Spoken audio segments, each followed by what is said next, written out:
Good afternoon, everybody. I'd like to welcome everybody to our council meeting. I want to thank our broadcasting and our reporting parties, our journalists who report on our meeting and broadcast our meeting. I want to begin the meeting by recognizing and congratulating our MP, Terry Sheehan, on his re-election last night. I also want to recognize the remainder of the candidates who ran in this race. All of you know the challenge of putting your name forward and running in an election, and it is a very significant undertaking. And on top of the candidates, they have family and friends and volunteers who pour themselves into that effort. We should acknowledge the effort that all those people make to make our democracy work. I watched the campaign closely, and I'm proud to say I saw a much different campaign here in Sault Ste. Marie than I saw across the country. I thought all of our candidates here in Sault Ste. Marie worked hard. I thought they all talked about issues. I thought they all treated each other respectfully, and I thought the tone here in our community was very positive. So I just want to commend all the candidates who put their name forward and who made an effort over the last few months to represent our community, and wish Terry well as he starts on his next term as our Member of Parliament. Before we open the meeting, Councillor Shoemaker asked me if he can say a few words, and I said that's okay, so I'll pass the floor to him, and then the clerk will begin the meeting. Thanks, Mr. Mayor.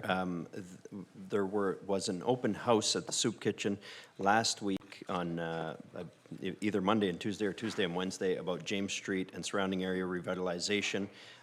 They were well attended, good success and turnout and input from the community on the revitalization of that area of town.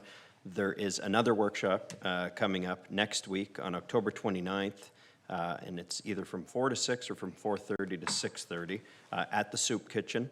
And then the next day, the 30th, which is Wednesday, again at the Soup Kitchen from 11 to 1. So public from that area, anybody from across the city that's interested in James Street revitalization is encouraged to go to the Soup Kitchen on either October 29th in the evening or October 30th at midday, over the lunch hour practically, to give their input on ways to improve the Old West End.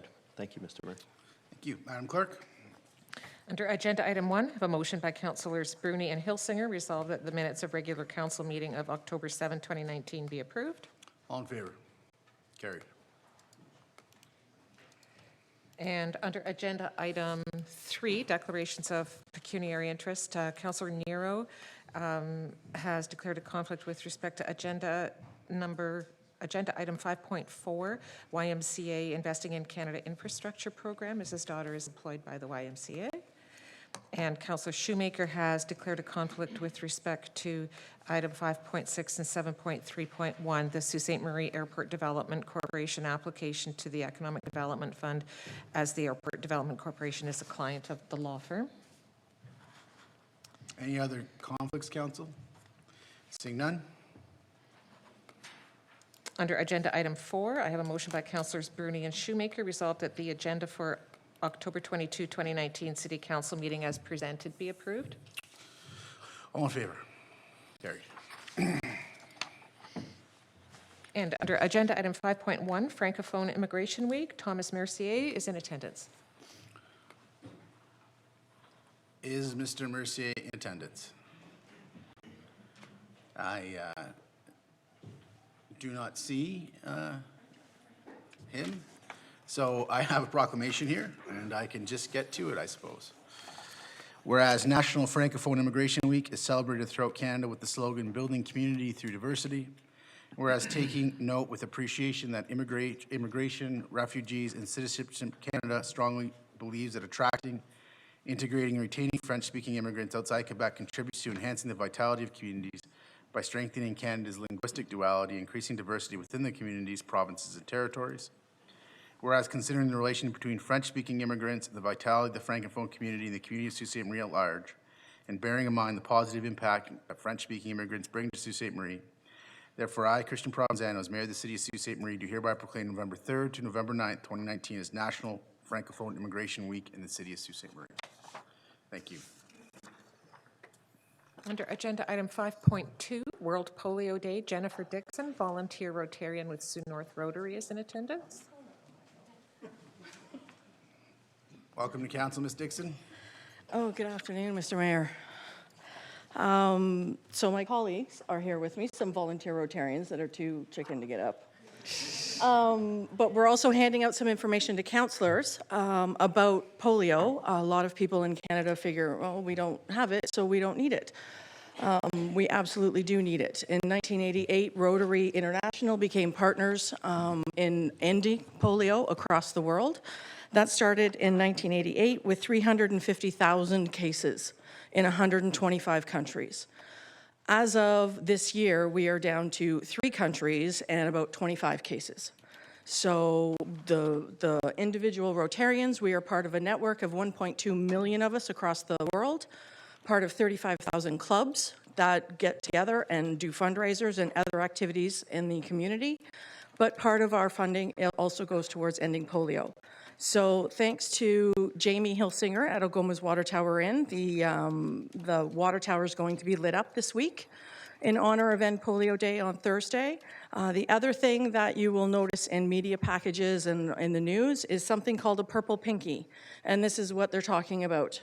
When vaccines are given to children in other countries, they are stamped with a purple pinky, so everybody knows that they have received the vaccination.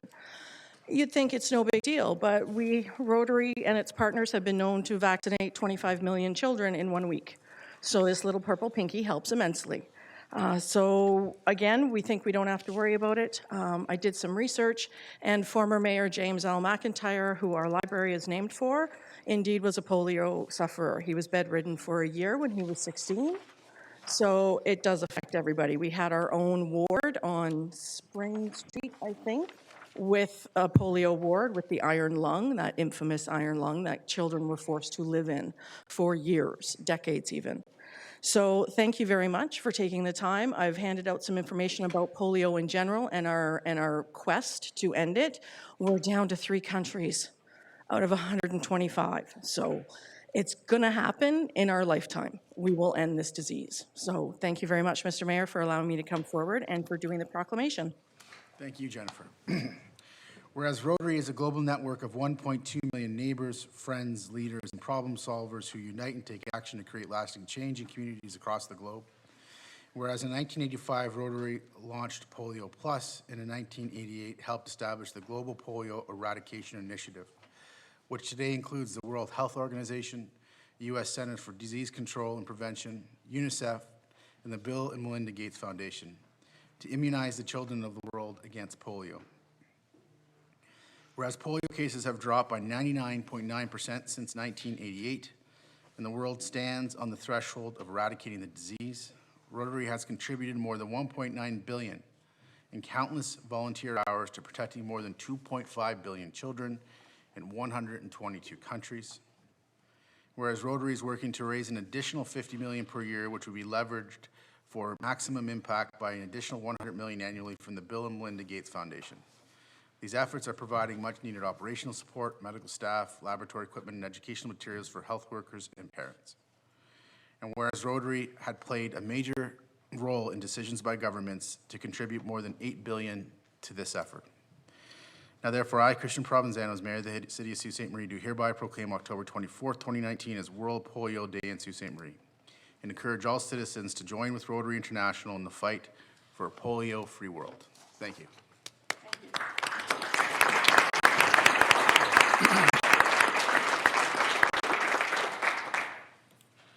Under agenda item 5.3, representatives from Noront are in attendance with respect to tomorrow's open house. So, Mr. Flewelling, if I can invite you to the microphone. I think Council will put up your presentation. Sorry, Frank will put up your presentation. Council, as he's doing that, I just wanted to give some context to this presentation. As you're all aware, Noront is going to be in Sault Ste. Marie tomorrow to do a public open house that they've arranged, and we'll be staffing and present that for a period of 5 hours.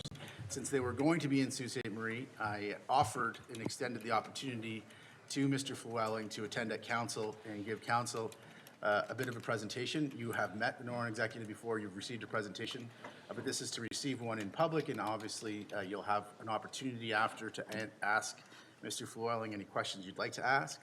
I want to be very clear that there's no decision being made here tonight. This is for the purposes of largely providing some broader information to the public because, as you're aware, a lot of people watch our council meetings, so this will be a good opportunity for them to receive some information, and also a good opportunity to encourage people to go out tomorrow night to meet the Noront team directly and speak to them one-on-one. So with that noted, Mr. Felling, I welcome you to council. We're going to give you the microphone. You're going to go through your presentation. After we review your presentation, we'll have councillors will be able to ask you questions, and then we'll be finished up. Thank you very much, Mr. Mayor. It's a pleasure again to be here in Sault Ste. Marie and present to our wonderful hosts here, and really appreciate it. I'd also like to recognize that, you know, the traditional territory of the Batchewana and Garden River First Nations and the very significant Métis community here in Sault Ste. Marie. Thank you for allowing me to present today. Before I move on to the Noront thing, I just thought I'd start out that I have some connections to Sault Ste. Marie. I think I've informed some of the councillors and the mayor of this before.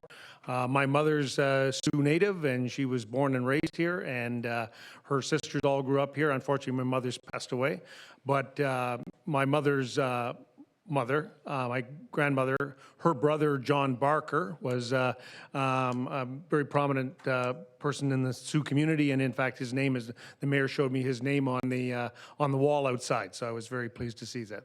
So it's great to be here in the Sioux, both from a point of view of communicating what Noront wants to do, and my personal background. My name, as mentioned, is Steve Llewellyn. I'm the Chief Development Officer for Noront Resources. I've been in the mining industry for about 40 years, mostly with a company called Falconbridge, which is where I'm from originally, in Sudbury.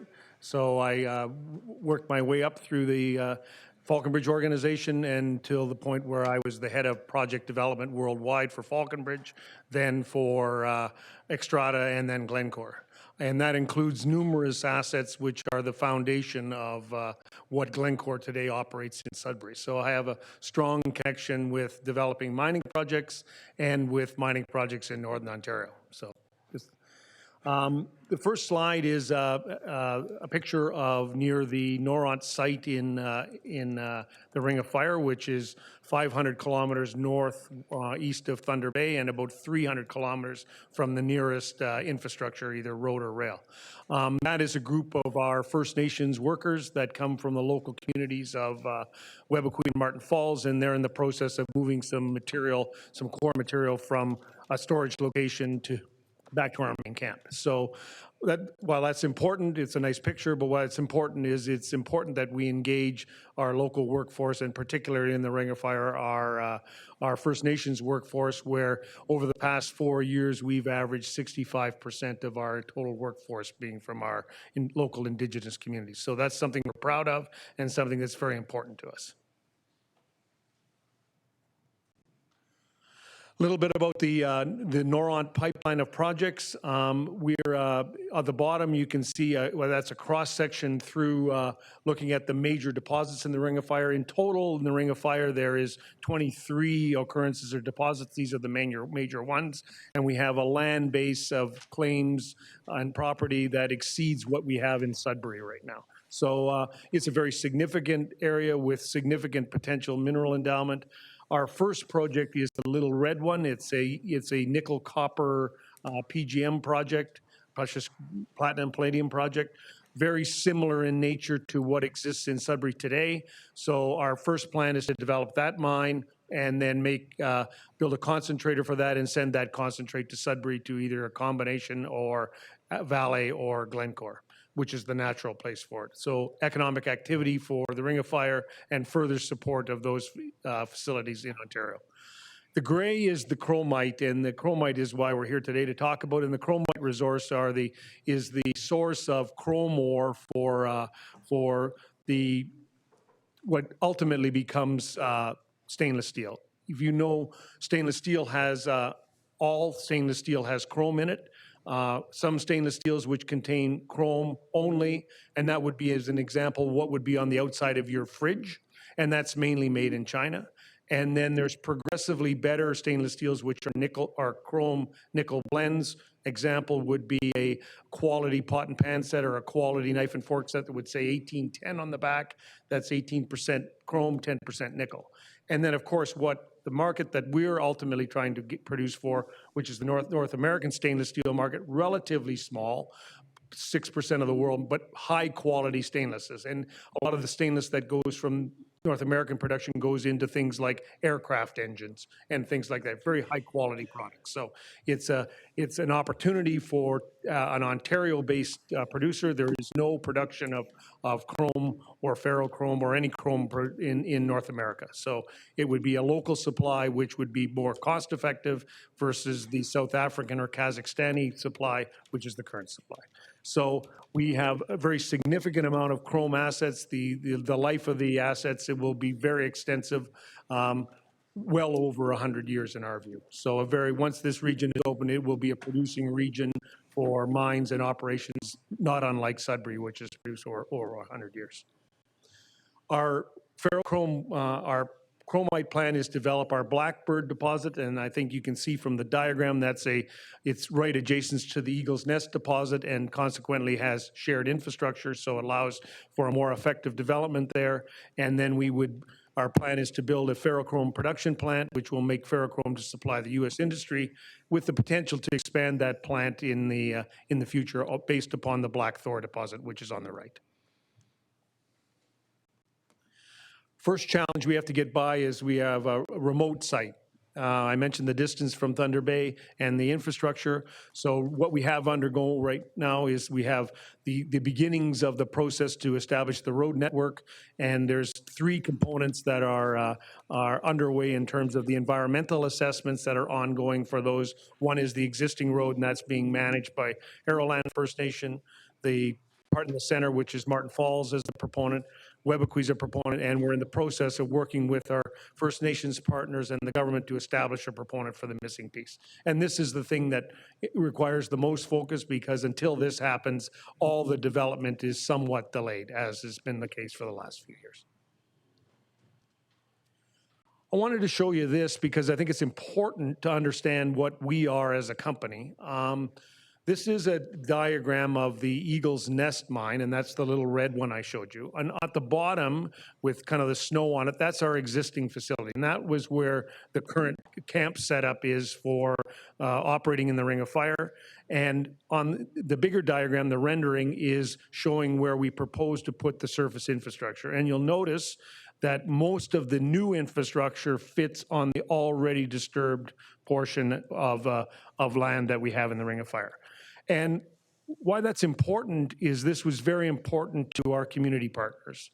They are, very concerned about an extensive disturbance, very concerned about water management. So we've taken that very much to heart. And so we've committed to minimize that surface footprint and have minimal water impact. And we're going to do that by some untraditional means, by not having any service tailings facilities. All the tailings will go back underground. That we've committed to no open pit for Eagle's Nest at the start, which would be, from a mining point of view, a natural way to mine this deposit. That we committed to no long-term waste rock piles in surface, therefore minimizing any surface runoff of acid-generating surface water.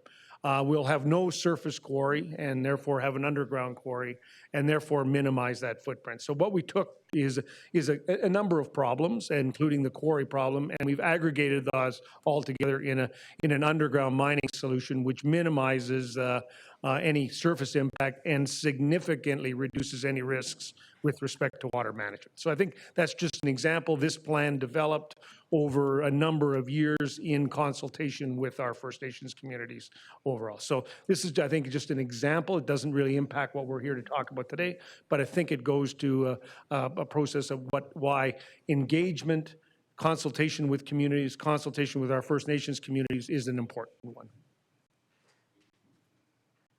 So our chromite strategy, leverage the Eagle's Nest infrastructure. I mentioned that we'll have infrastructure, camp, airstrip, road construction, local roads to support the Blackbird development.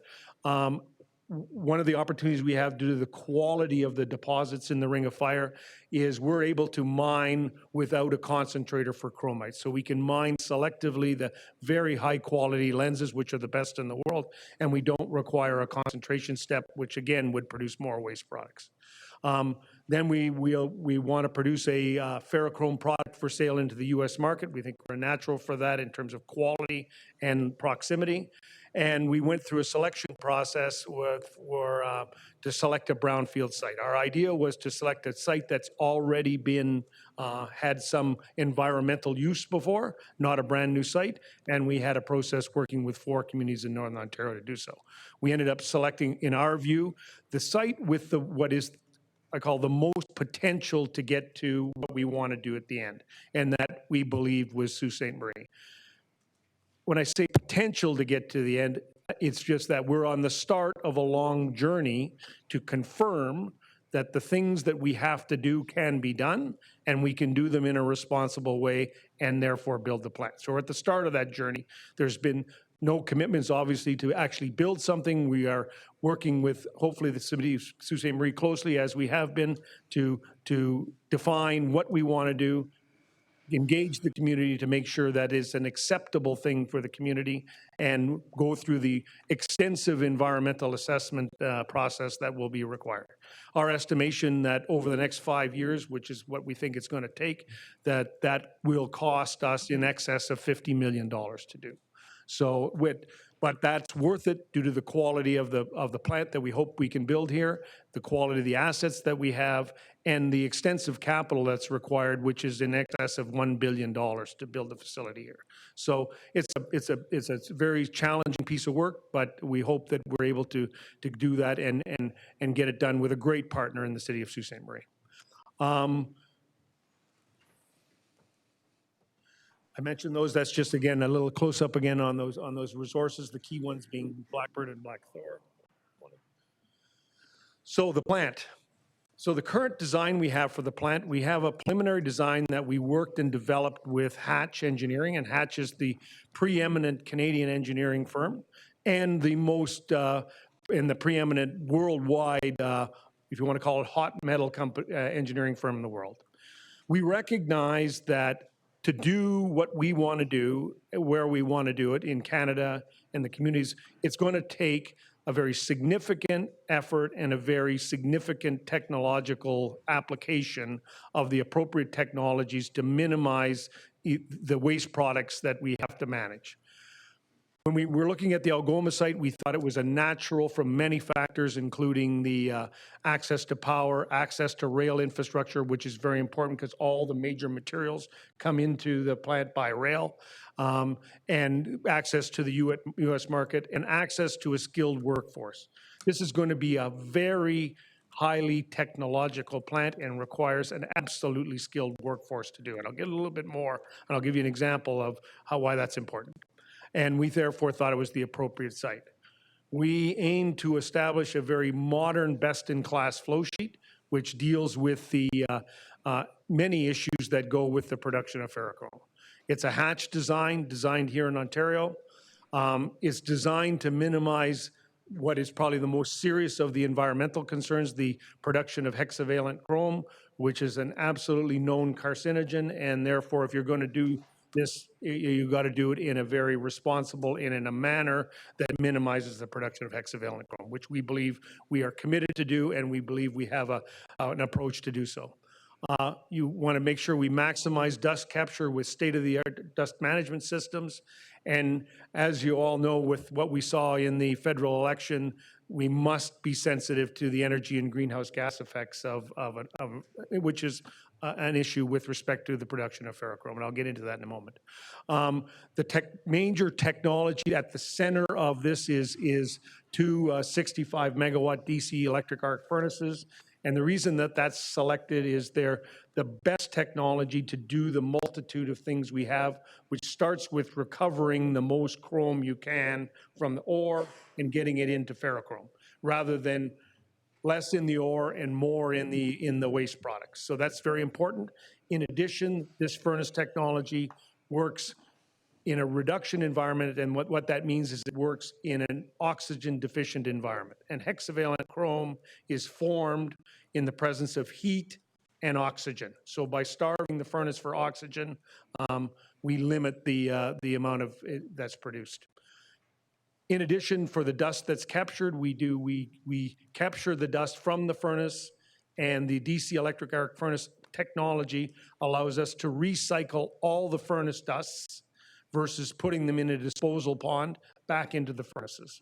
So you have a recycle system. In addition, we recycle the incomplete combustion carbon monoxide, and that's a heat source for warming up the material, which makes the overall process more energy efficient. So we have a very, very complicated but very state-of-the-art application. There's no other plants like this.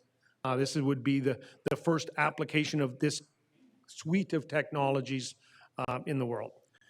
What that allows us also to do is to make the slag byproduct inert from chrome materials, and we believe it'll be saleable just like the slag is today from Algoma. So with all that, we believe we can do that, and with the high quality ore resources, that we can have a very competitive operating and cost margin, which will produce a tier 1 cost producer, which will be, you won't see the same up and down operating conditions that you do with a non-tier 1 production when the metal prices are lower, and we believe we'll have a first-class business for a very extensive period of time.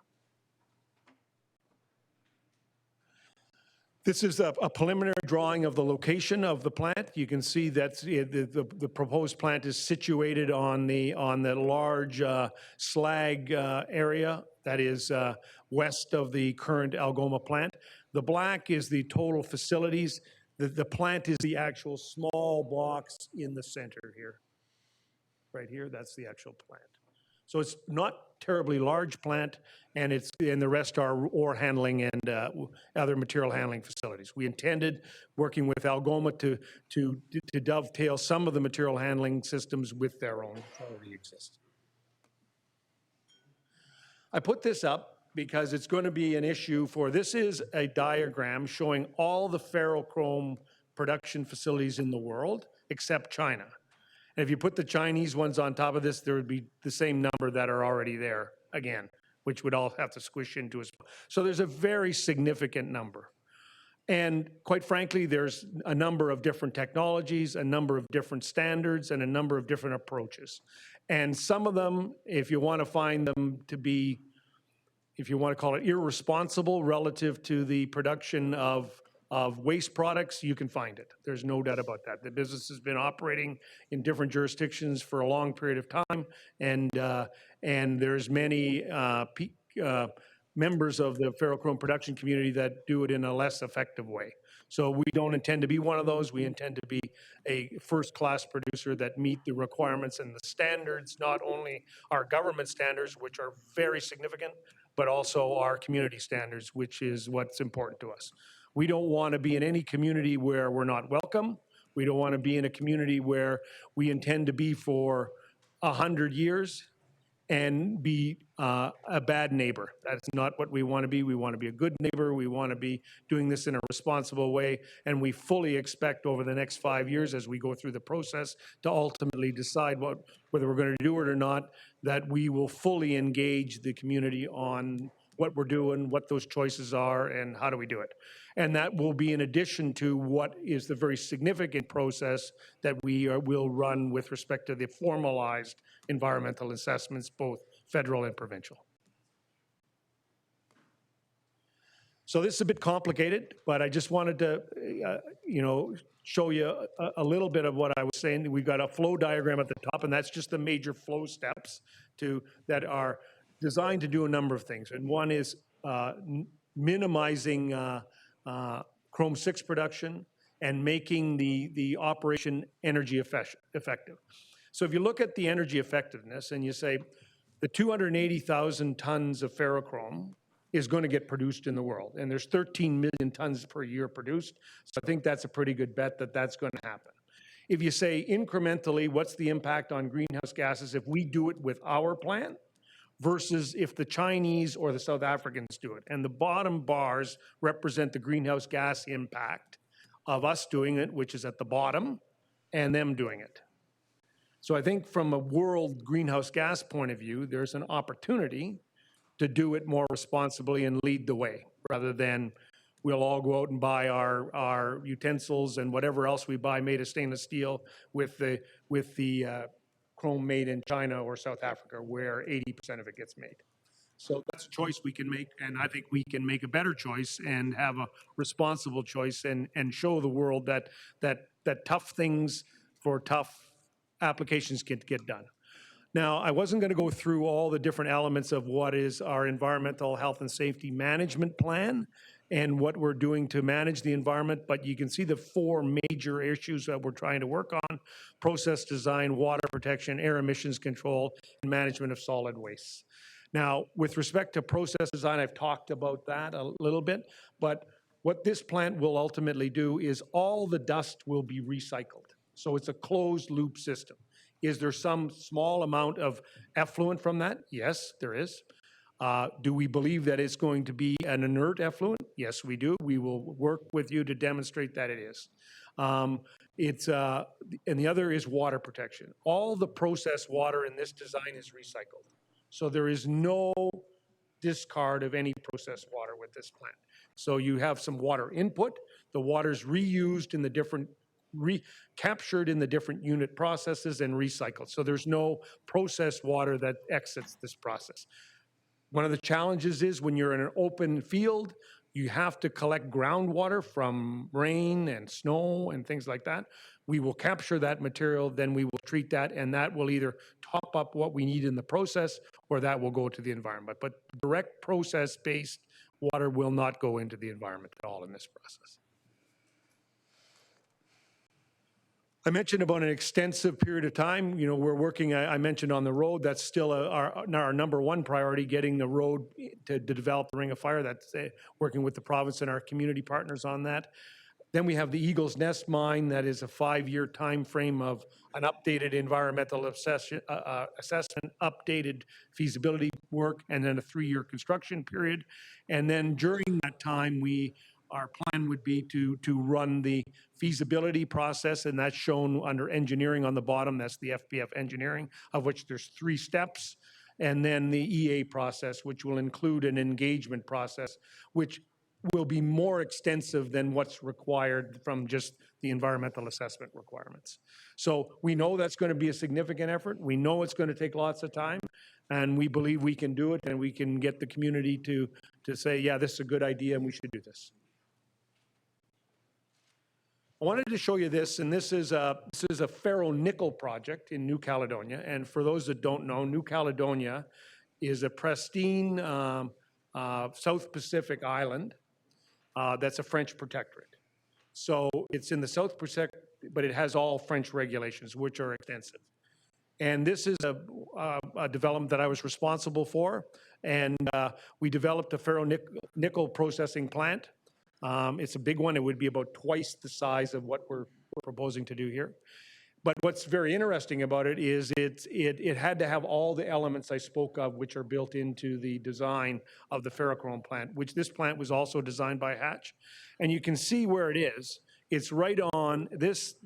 New Caledonia is surrounded by the 2nd largest barrier reef in the world and is in a UNESCO heritage site. So we had to get extensive permitting work and demonstrate both to the government through the different environmental assessment process, but more importantly to the community, which are right adjacent to the plant on both sides, that we can do this without an impact, either to the lagoon, which is the heritage site, or to the communities. And that was an extensive piece of work. But I think it's just an example of when you work together with communities and you apply the right technology and the right approach, that you can get past some of those issues. So, you know, I was responsible for this project for 7 years as one of the portfolio of the company, and Alan Coots, our CEO, is on the board of it. So we know what it takes to do this. We know what it takes to commit to do it well, and what it takes to engage the community in a holistic and transparent way. So, and we intend to do that here. Another thing that's very, elements of social license. So we are proud of the engagement work that we've done with our communities to date, and we will fully intend to do that going forward with the City of Sault Ste. Marie and the different First Nations and Métis communities here. And you can see at the bottom some pictures. Those are pictures of the picture on the left is our HR manager and community development manager, Caitlin Ferris, with the chief of Webequie First Nation, a group of elders in the center from Webequie and Martin Falls on one of the many site visits that we do. And on the right is two workers from Martin Falls First Nation who they moved from laborers to they're now both geological technicians, and they're at a mining exploration event, and they're our hosts at the booth. So that 5 years ago they were as the chief, and this wasn't my words, it was the chief of Martin Falls says, well, they couldn't get out of bed before noon. So and he was speaking about both these guys individually. So a significant opportunity, and we believe that we can work together with the community and make this come to fruition and work with a great partner here at the City of Sault Ste. Marie. Thanks. That's the extent of the presentation? Yeah. Thank you. So council, we'll open the floor to your questions. Councillor Bezo-Allen. Thank you, Mr. Mayor. Mr. Fruelling, tomorrow, just in case people watching aren't aware, so it is an open house tomorrow at the Delta Waterfront from 3 p.m. to 8 p.m. And what is going to be the process or procedures for Q&A tomorrow for participants at the meeting? What we've done is we've tried to make it, potentially we don't know what the crowd's going to be, and we know from experience that there's a diversity of questions. So what we've done is we've broken the presentation up. We're going to have minimal presentation and maximum Q&A, and we've got 5 stations set up where we'll have different members of our team to engage and answer different questions that people have that go through the process. Some about Noront, we're going to have Michael McCaffrey, the global director of ferroalloys from Hatch. He'll be there. Our vice president of projects, Mark Baker, will be there, and our vice president of government relations, Glenn Nolan, will be there. He's the former chief of the Mississippi Group. So we'll have, as well as myself and the CEO. So we'll be there, a little free form, and we'll be able to hopefully respond to any questions that any of the people have. And for those people that cannot attend tomorrow, what would you recommend the best way for them to get their questions to? Well, we can open something up. We'll work with the city to get that. But I think the bigger thing to understand is that this is the first of many times. This is not the first and only opportunity. It's not like saying we got this done in one shot and it's over. It's not. It's going to. We intend to have a strong presence here. We expect the questions to evolve. We expect the questions to get more depth, and we'll answer them with more depth as we progress. So we'll have a regular presence. So I wouldn't be too worried if I miss tomorrow. There will be many opportunities. Thank you. Councillor Shoemaker. Thank you, Mr. Mayor. Just picking up on your last comment there and Councillor Bezo-Allen's question. The process tomorrow is an open house, obviously. In your timeline that you had on one of your slides, it shows the EA hasn't started yet. The environmental assessment has not started yet. So throughout the environmental assessment process, there is, I presume, looking for clarification from you, public input requirements, is there not? Absolutely. So there's public input requirements and there's public, engagement requirements. But what we're committed to, in addition to those requirements, are extensive, what I'll call social license requirements. And that's what's super important to us. We want to make sure that in addition to those regulated requirements that we have to do as part of an environmental assessment so that different government specialists can make a decision, that we've got a strong engagement from the community in addition to that. So we'll have numerous forums to do both what we need to do from an environmental assessment point of view, but forums like tomorrow, which is about moving down the road towards getting the questions answered and concerns addressed with the community, which is independent of the environmental assessment. Right, and the environmental assessment, I think had the start date as 2020. My understanding is whenever kind of the road looks like it's on track, the environmental assessment for the plant begins. Well, 2 things that we want to do. One is we want the road on track, absolutely. But second, we're going to go through a process of the initial engineering step, which we call a PEA, preliminary economic assessment, where we're going to confirm what the flow sheet looks like. So what we want to do is work with the community in an engaged manner, not undifferent from what we're going to do, to confirm that and get significantly more advanced with the city and the residents of the city on what things look like and how it works. So with that, we want that to be the lead process, not just follow the environmental assessment, because that will make the environmental assessment significantly more effective and will allow us to have dialogue on what our plans are and how we move forward. So it's both, it's got an element of the road, but more importantly, it's the right step on how to approach that problem. Okay, and thank you. And from the perspective of the environmental assessment, you had mentioned government regulations that have certain steps required. Are we talking a process for provincial government regulations, a process for federal government regulations? Unfortunately, we have the pleasure of having to do both, and that's one of the benefits of Canada. You know, you've got some regulations and approaches which are conflicting. We will try and harmonize those the best we can. So the environmental set, because in addition, we have to meet significant permitting requirements. So the permitting is a little bit, some of the permitting is embedded in the environmental assessment, some of it isn't. So we have to manage both pieces. You have to complete the environmental assessment, and then we'll have to complete significant permit applications which go to authorizing and are more tied to the specific regulations on how things are done. And therefore, we'll have to respond and get permits, which will also involve extensive consultation. And I think you answered it in your last question, but for clarity, perhaps, you haven't even started that process yet. No, we have not. We've started the engagement process. We did some of the engagement in the process of us selecting a site, which was we did work with the city of Sault Ste. Marie as well as the city of Thunder Bay, Sudbury, and Timmins. And we've now began the process of that engagement. This is the first formal engagement since we made the choice. We had some communications, but we began that process.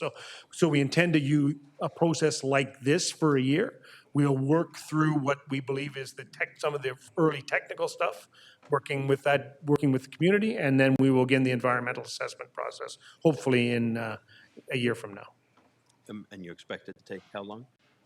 That whole process will take at least 5 years, in our view. Okay, thank you. Okay, Councillor Christian. Thank you, Mr. Mayor. Thank you for the presentation. I think part of what I'm going to ask has already you've answered, but tomorrow is an open house for the general public. But when do you see government environmental regulators as part of that open house process? You said you're going to have several open houses. Do you foresee environmental personnel as part of this process? Because the fact of the matter is, you're going to present what you have, and it looks impressive. But unfortunately, some people aren't going to believe what you have to say. They want to hear it from government officials. So where do you see the government officials as part of the open house process? Well, I can't speak for the government, okay? Right. But typically, that's not something they attend until quite late in the process, where we're actually got very specific things that they want. So it's our obligation to keep them engaged and work with the community to demonstrate that we can do this in a responsible way, and we're not promoting an irresponsible plan. It's unfortunate that the government tends to end load their participation. That's kind of the way they do it, but and that's something we'll try to manage the best we can with the community. But that's typically the way so it isn't until later on that they would come to any function like that. Thank you. Councillor Hollingsworth. Thank you. I just want to say again, thank you for your presentation, and also for tomorrow, organizing tomorrow. And it sounds, again, you're doing a few more engagements over the next several months and years. Just a couple of brief questions. It seems like you are very concerned about the environment. You're very concerned about our community from your presentation. So my first question is, if hypothetically this does happen, you talked about the environmental assessment, you talked about permits, but talking about the future, once the plant, if it does happen, is set up and running, what other processes are you going to follow to make sure that the pollution, the contaminants, whatever you want to call it, dust, is going to be properly managed? Will you be doing sampling throughout the next several years afterwards and so forth? Sure. As part of the overall environmental assessment process, the first thing we're going to have to do is an extensive piece of baseline environmental work with Algoma. And we're going to have to do that with them because obviously we're working on a site that they've enjoyed for many years and that it's got issues that we have to understand around it. So that's first. Then that will establish a baseline of what we've got to work with.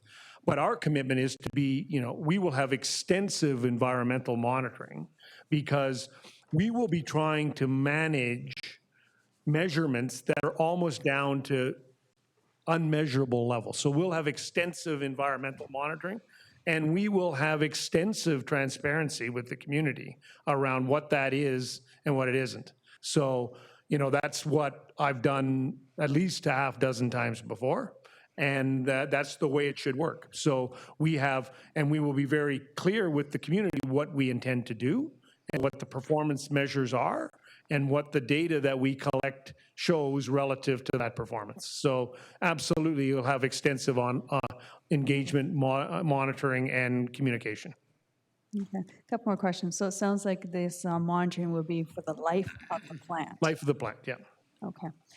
You mentioned about the baseline, so elaborate. So you'll be doing soil samples and so Yeah. forth at the site Yeah. that's now technically owned by Algoma Steel. It's going to continue to be owned by Algoma. Okay. We are a tenant, so they will maintain ownership. But what we want to do is make sure we have an extensive understanding of what's there so that there's no misunderstandings around who's responsible for what going forward. So, but they will remain the owner and we will be a tenant. Okay, so we do your baseline hypothetically if you find contaminants. Well, that's where we're going to have to figure out how the contaminants will be addressed relative to the property that we're on. Before you actually build anything. Yes, that'll have to be part of the plan of how that's going to be dealt with. Yes. Okay, and if there are some contaminants, then Algoma Steel will be engaged in a conversation with you? They'll be engaged in that conversation all the way along. Okay. Just two other questions, please. I've had the privilege to do some research on my own, and I read a Public Health Ontario report, Chrome Mining and Processing, and that was published about 5 years ago. The author was Jin Hee Kim, who's a medical doctor for public health, physician, environmental, and occupational health.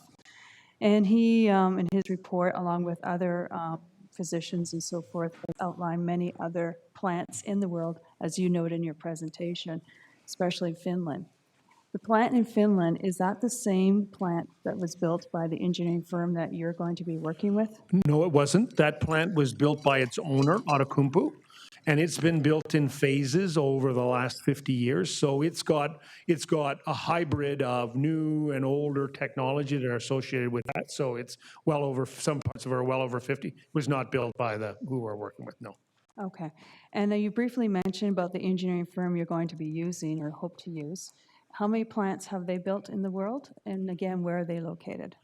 Hatch Engineering, they Yes. probably built, in terms of ferrochrome plants, I'm not sure, but in terms of hot metal plants, probably in excess of 24. They're the most preeminent hot metal engineering firm in the world, and they're located in Oakville, Ontario. Okay, thank you. And just another question. Basically, so if I can, you're going to summarize it tomorrow very well in your open house, but if you want to just reiterate one key message to the concerns that you've heard from our constituents. I am concerned. I am representing many constituents, and many of them have emailed us, called us about this. What would be the key message that you would want to make tonight? Work with us to make sure we can get the right answer for the business and the community. That would be the one message I have. Okay, and thank you. Can I ask a question to Tom Vare, or is it just for the Noront? Right now, we're just going to deal with Steve, and then when Steve's done his presentation, we'll deal with staff. Okay. Again, thank you, and I just, again, reiterate, have an open mind and open policy to have our constituents be able to contact you directly. It is a concern, and we can't ignore that. Absolutely. Thank you. Councilor Dufour. Thank you, Mr. Mayor. My question is, will the ferrochrome processing facility be designated under the Federal Impact Assessment Act? I believe so. What our intention is to do, the federal act's a little bit murky right now in terms of what is in or out, but our intention is to make sure to be giving the extensive, if you want to call it, challenges with this kind of facility. We will go through both the federal and the environment and the provincial process. Okay, so Whether they designate it or not, we'll volunteer. okay, so that kind of speaks to my follow-up question, which was I was just wondering under which section it would be designated, whether it's under the rare earth mills or under environmental ministerial designation. That it's probably the latter, because it's the challenge is chromite is not a substance that was necessarily considered when the definitions were considered. It's not a rare earth metal; it's a base metal. So, but it would probably fall under, if that was required to fall under the minister's discretion part of the act. But for us, it's a non-issue. We'll volunteer, so it'll take it out of their hands. Okay. So I guess it becomes then a complicated question, finding out any confirmation from the environment minister, just because they do tend to vary, right? Yeah. For getting that kind of assurance that that process will be Well, there as well. whatever the process is, if there's some variability around what the process is, I can't necessarily answer that today. Okay. But I'll commit today to that we will go through the process. We will volunteer to be for both the federal and provincial. We believe we would for sure trigger the provincial legislation. Some grayness around what triggers the new federal legislation doesn't matter. This is a significant effort, and we want to have the community engaged, so we will volunteer, which will take it out of the minister's hands. We'll go through the process. Yeah, and just to be clear, have there been many mines that have been undergone the impact assessment process yet federally? Many. And we went through the process for our Eagle's Nest process, both federally and provincially. It's a bit uncertain what the requirements are now with the new requirements for the Eagle's Nest mine. But so that's some uncertainty, and we'll work with the government on that, and we already are. But this one is a no-brainer. We will make sure that we trigger, and we'll volunteer to make sure we go through the most rigorous process that we can. Okay, thank you. Councilor Nero. Thank you, Mr. Mayor. Thank you, Mr. Flello, for that presentation. In regards to the timeline slide that you had up there earlier, understanding that the EA process is some 5 years or so, how do you see the ultimate decision from this council or the city coming back after the EA process? What happens? You complete the EA process, you bring those findings back to city council, and you ask for a commitment at that time? How do you see that happen? So the way I see it is, first of all, that we're not going to wait to the end to talk to you, okay?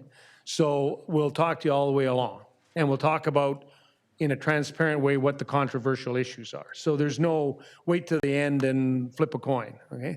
That's not how we'll manage it. We'll manage it with an engagement, and then we will present, because it's very important to us to get the blessing and the support of the council. And I said to the mayor before, I said, that's what my investors expect. They expect me to build a facility that meets the requirements of not only the country, the province, but the community. Because if I don't do that, I won't get $1 billion from them. Because they're not going to say, wow, geez, that is a great job, Steve. You got $1 billion, built a plant in an area where they don't want it. That's not what we want to do. It's not good business, and it's not what we are. So we'll engage completely. We will check in regularly. We will keep you fully apprised of what's going on, what our work processes are, what the current issues are, and we will work with you, and we will come back to you when it's time to say, are we on board for the next step of the journey? Just like we're trying to do right now. Good. I get that, absolutely. So as the EA process unfolds and as things come out of that EA and you look at mitigating factors, those things would be brought back to you. Absolutely. We'll meet you well. As they unfold. Absolutely. Thank you. Yes, new issues, if there's any questions or concerns or understanding gaps. Like we have lots, the environmental assessment process is a little bit of toing and froing between what are the approaches, how do the approaches work, how do you quantify those approaches, and how do you manage them? Because ultimately, the Environmental Assessment Act is about minimizing the impact, and do we have the appropriate work processes to do that? So that's an iterative process, and we'll keep the community well informed on that. Go ahead, Councilor. Question. Well, when we talk about those issues unfolding from an EA, I think that my thoughts would be that some of them would be pretty complex. We're talking about chemicals, we're talking about ferrochrome. We as a council don't have that knowledge to make a decision on the results coming back or those issues. Where do we get the backup to look into the mitigating factors that Noront would be suggesting? Well, what I'd like to leave it as is we'd work together on a mechanism to do that. I don't know exactly what would be the most effective mechanism for Sault Ste. Marie, but I can tell you what I did in New Caledonia. What I did was I asked the most prominent, if you want to call it, community members with knowledge to be on a environmental council. And that council had two mandates. One worked with the company to review what our designs were and whether our plans were, in addition to being acceptable by the regulator, acceptable by the community. So we did that. And then we described a mandate for that group to work in an ongoing manner in a governance. So that group went from a reviewer to part of the governance process to review and the company still reports monthly to the group on what the performance of the plant is relative to the expectations. Thank you, Mr. Flo. I can add, Councilor Nero, that we have been discussing that with Noront. What kind of mechanisms we can put in place so that the community could feel like there was an independent assessment and that the council had an expertise that was independent that could give council some recommendations and advice. So we've been talking about that for a number of months, and we're going to continue to talk about that before any real work get underway on the assessment process. Thank you, Mr. Mayor, for that. I believe that's a key issue in this whole decision-making process. And it's not so much that, well, it is important that it's third party, but I think the important thing is that the knowledge is there to read through the EA and understand it completely. Sure. And to get proper advice and opinions on some of the scientific information that would come back that we don't necessarily have the expertise to assess ourselves. Exactly. Thank you. Councilor Bruni? Thank you, Mr. Mayor. Noront has stated that its intention is to model the plant in Finland, which has been... That's been said by groups. Yeah. I've never, but just to be clear, and that the model in Finland's been talked about because it's the most recently developed one, but I don't know that Noront's actually itself made that representation. I don't believe we have. We've used it as an example of a ferrochrome facility in a mature jurisdiction, but we've got a significant step beyond what they're doing technically. So to say it's been to be modeled after that, that's not correct. Okay, so briefly, if possible, how will this plant be different than the one in Finland? The core furnace technology is more robust from both in terms of how much chrome 6 is potentially formed. It recovers chrome to metal more effectively and has much more comprehensive dust management systems. So potentially less dust can get into the environment. Okay, thank you. I think I just have Councilor Gardy left on my list. Thanks, Mr. Mayor. Thanks for the presentation. We look forward to the open house tomorrow. I was going to touch on New Caledonia because I think it's an example that we could kind of learn from through the work that you did there. That being said, Councillor Nero seemed to flesh that out. You've talked about the negotiations that you've had to undertake with the First Nations communities in and around the mine currently, correct? Correct. I would assume that you had some significant outreach and consultation in and around that area? Well, here, we've had outreach to both Batchewana and Garden River First Nation. That's not my question, sorry. Through you, Mr. Mayor. My question is, with those, I think there are seven First Nation communities in and around your mine that deal with the road as well, correct? Well, the requirements of our EA there included the consultation with 21 communities. Sorry, forgive me. So then So three very times as many. extensive, so we had to make So that. what did that look like? Could you describe it? Well, we haven't completed it yet, but So it's what a has it very, looked what you're required to have, and I would say a lot of there's a combination of meetings with chief and council to get them to understand what's going to go on, and a combination of open houses to get input and engagement from the rest of the community. So in a forum very much like we're going to do tomorrow. So Sure, thank you. You've talked about over the course of the next number of months and years having subsequent open houses or question and answer events, if you will. Are they all going to be as they're planned tomorrow in terms of this kind of short presentation and then 5 or 6 different booths that people can go to talk to some experts? we think that's a good mechanism for where we are right now. Would you be open to other formats? Absolutely. We'll be open to whatever formats the community needs from us, because it's about getting the community to want to move forward and on board. So we'll do whatever we need to do to manage that and work with you. Now, I appreciate the facility in New Caledonia that you oversaw isn't a chromium facility, correct? Correct. But it's in an area that's a protectorate of France, correct? Yep. As you mentioned. How do the French regulations match up to those of Ontario and Canada, could you say, in terms of how rigorous they are? It's hard to categorize because they're very different. French regulations are massively prescriptive because an Ontario regulation gives you some output to achieve, and you have some methodology to achieve that is accepted. In France, they actually regulate the methodologies. So much harder, much more extensive piece of work. Not necessarily effective, but more extensive. But the actual bottom line regulations around what can go into the environment are essentially the same, because they all came from the same kind of core. They all cross-pollinate, so they're essentially the same. You had talked that you were involved in that job or that site for 5 or 6 years, correct? A little longer than that, but yeah. How long was that process from where we are to when the plant was built, would you say? I know that this is, they're very different in a lot They're of different. in a lot of senses, but could you give us kind of a time frame? Could you give me a time frame? I'm just Yeah, I can give you a time curious. frame. The process initially started in 1999, and the plant was approved for construction in 2007. Thank you.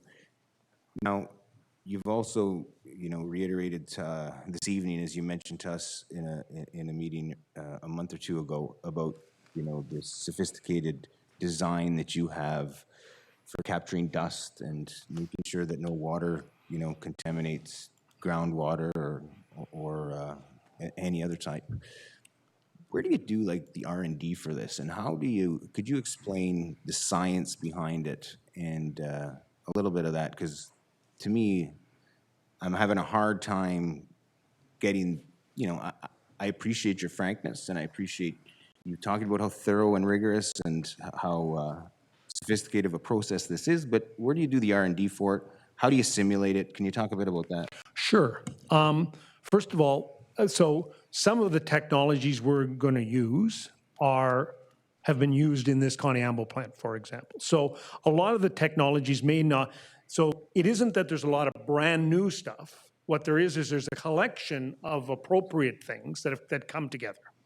So, so one of the things that we're blessed with is in our acquisition of the Cliffs work, when we acquired the assets of Cliffs Natural Resources, we got the benefit of their engineering and R&D and their pilot work, because typically what you'll do is you'll take ore samples and you will set up a plant that replicates the major plant on a small scale, and you will run that plant to understand how it works with actual material and what the waste products of it are. So Cliffs did that once already, and we would intend to do it again to make sure, because there's been some nuances or changes, there's different ore sources and work we have to redo. But they spent over $100 million doing that. So we're building up on that piece of work, and that's what's got the design to where it is today. And then Hatch's job is to put together the right pieces and engineer them all on how they work together. And that's what they did for me in New Caledonia, and that's what they're going to do here, if we can get down the road. Thank you, sir. Thanks, Mr. Mayor.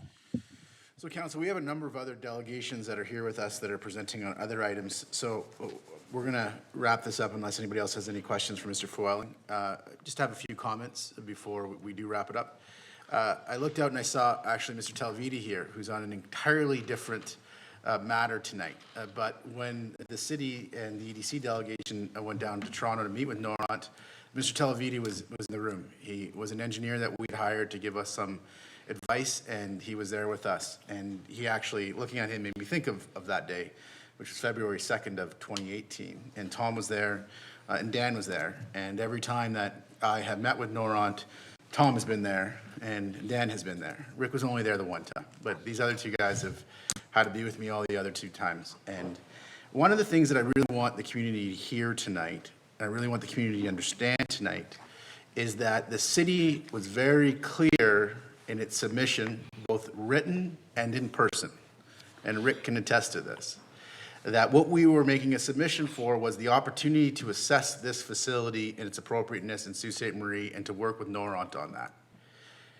We had a very specific discussion about the fact that we needed to obtain social license. So there needed to be a process by which the community came to understand what was happening and came to support it or not. And there needed to be a process by which the First Nation partners were engaged, because we made it explicitly clear that we wanted to move forward with our First Nation partners. And that included our Métis community. So we are at step 0 right now of this process. We have not started the EA process, and tomorrow night's meeting is an open house so people in the community can come out and meet some of the people that we've been dealing with and start learning about the project and engaging with them. This process will be a multi-year process. The community will be given full information and it will be transparent. And I want to make a commitment to the community, and Noront can attest that we've been communicating about this. We're going to figure out a mechanism by which we can ensure the community is comfortable that it's getting thorough and independent information upon which it can make a proper decision. This 1 second, Steve. This is no doubt a big project. I have a lot of faith in our community's ability to actually make this decision properly. And I'm not going to prejudge what that decision is. But it is a $1 billion infrastructure project. And I think we have a responsibility to the community to make sure we assess it properly and ultimately decide whether we move forward or not based on the information that comes out of the process. And we have been clear with Noront from the beginning in this respect. And we are confident that they're going to approach this in good faith and work with us. And they know that they need to actually move this project forward. So they have the processes they will have to engage with the province, and they'll have the processes that they have to engage with the federal government. We will be part of those and monitor those. But then they also have to engage with us and make sure in the end the community is comfortable and gives them social license. Because if they don't have the social license to move forward, as Mr. Fuelling indicated, it's going to be hard to get the $1 billion that they're going to require to actually build the facility. So I have a tremendous amount of confidence in the capability of all of you, like the 10 of you, to make a good decision here. but let's not get ahead of where that decision point is. We're not there yet, and a lot of work has to be done. And a lot of things can and will happen along the way, but we will do this properly, and in the end, we will make that right decision, whatever that decision may happen to be. Mr. Fuelling, you wanted to say something else? Yes, I'd just like to reiterate that that's exactly what the process is in. And the process to date has been about, from us, about selecting the right partner. And I got to say that, through an extensive process, Sault Ste. Marie is the right partner. It doesn't mean that we're at a decision point, and it doesn't mean we're done. But it means that we believe this is the right community to work with to hopefully move it forward. And it's the start of that journey. So thank you for your time. I just want to recognize, though, there are some people here that came to voice opposition to this, and I want to thank you. I want to thank you for how respectfully you've conducted yourself tonight, and I encourage that engagement. I encourage that engagement throughout the process, and I encourage you to keep on doing it as you're doing it now, respectfully. And I respect your opinion, and I want to assure you that you're seen and you're heard, and your city council respects your opinion, and we will engage with you throughout the process. So thank you. Thank you, Mr. Fuelling. Thank you. Thank you. Madam Clerk, if we could please move on to the next matter. I want to apologize to the rest of our delegations. That was not supposed to take an hour, but I was not going to cut it short because it is an important matter, and I think the community had a right to hear about it. So I thank you for your patience in waiting. We can move on, please. Under agenda item 5.4, YMCA Investing in Canada Infrastructure Program, Tracy Cook, the Chief Executive Officer of the Sault Ste. Marie YMCA, is in attendance. Welcome to Council, Ms. Cook. Thank you very much. Mr. Scott, Councillor Scott, if I can have you just displace me for a second, I need to visit the washroom quickly. I have a pen. I'll be back for the...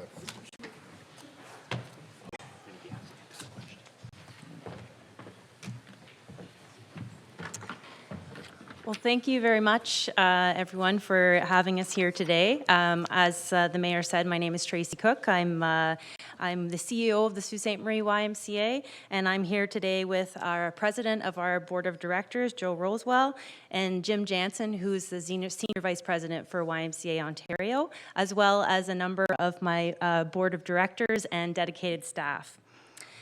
So I just wanted to speak to you today about a unique opportunity. The Y in Sault Ste. Marie has reached a very critical juncture in its history after serving this community for 119 years. The current facility that we have on McNabb is 54 years old, and it has aged to a point where it's no longer able to meet the needs of its members or the community at large. The building, we feel, is nearing the end of its life cycle, and a recent assessment that we had done showed that there are over $3.5 million in current needs that need to be assessed for the building, and escalating needs over the years to come in maintenance. So after conducting a thorough assessment and considering all of these options, the board of directors has determined that the YMCA must renew its anchor facility on McNabb in order to continue its work of building strong kids, strong families, and a stronger community. So as a longstanding charity with a rich history in the community, we are very proud of the role that we have played in ensuring that everyone has a place where they belong. The Y exists purely to help this community make itself a better place. And we do so with a focus on providing opportunities for everyone to learn and to participate and contribute to healthier choices and lifestyles. The Y essentially is a place where everyone is welcome, regardless of economic circumstance. And through our Strong Kids Financial Assistance Program, the Y and its programs remain accessible to all. A recent article, actually, I read over the weekend talks about how YMCAs can save the world. And the way that they do this is by creating a sense of community, whereby, there are more expensive, there are more fancier gyms out there that have better equipment, that have, better services. But what we do is offer a sense of community and diversity, and opportunity to engage with people you may not encounter on a daily basis otherwise. We also feel that this helps to meet a number of goals for future Sault Ste. Marie, which include promoting our community, refocusing economic and community development, inviting immigration and welcoming newcomers, and improving community well-being.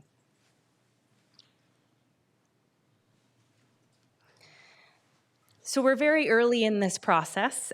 We know that a new Y will be open to everyone, certainly, and will engage in a variety of partners in delivery of services to those in need in the Soo.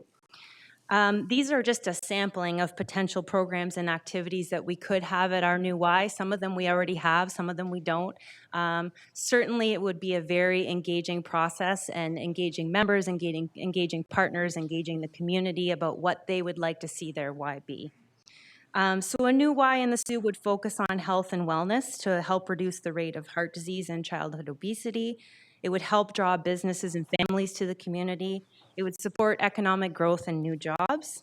It would be a community anchor and provide benefits to the Soo by offering a variety of programs. And it would help us build our capacity and reach more people, focusing on our underserved communities.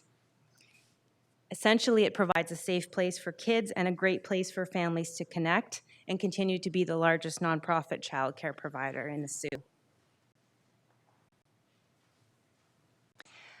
So this is an example of what our new Y could potentially look like. I want to emphasize that this is a draft concept that's based on the Chatham-Kent YMCA. So these are the actual plans for Chatham-Kent. This will not necessarily be our YMCA if we're successful, but we wanted to use it as a concept to show you what a new Y could look like. A proposed new Y is proposed to be built on the existing site at McNabb. A study we did a number of years ago shows that it's an ideal location. We will be applying to the current intake of the Investing in Canada Infrastructure Program, Recreation and Culture stream for this project. And so, as I mentioned, community consultation, member consultation will be incorporated into every single step of this process, which will also be incorporated into the design process. So I'm here tonight to request the support of council for our application and our concept. I've provided a draft resolution of support, and we look forward to working with the city and future Sault Ste. Marie to ensure that a new YMCA meets the needs of the city now and into the future for many generations to come. Thank you. Thank you, Ms. Cook. All right, Council, do we have any questions? I have Councillor Hollingsworth first. Thank you. Through you, Acting Mayor. First of all, thank you, Tracy, and to all your board members for coming tonight and your staff. I think there's a number of us here tonight probably have used your facilities many times. I know I have. I was taught swimming, and I remember going there on those cold, wintry days, being dropped off and going to the pool and coming back to the car with wet hair. And I think in your pajamas, probably. Exactly. Yeah. You were there, weren't you? We all have these great memories. So I do have a few questions, but first of all, I support the continuation. You mentioned partnerships are important. Mm-hmm. My first question is, how do other cities in Ontario partner with their local YMCAs?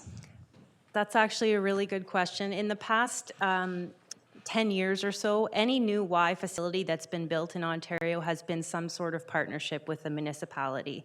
Now that varies across locations, so we might be looking at something as extensive as a municipally owned facility that's then run in an agreement with the Y.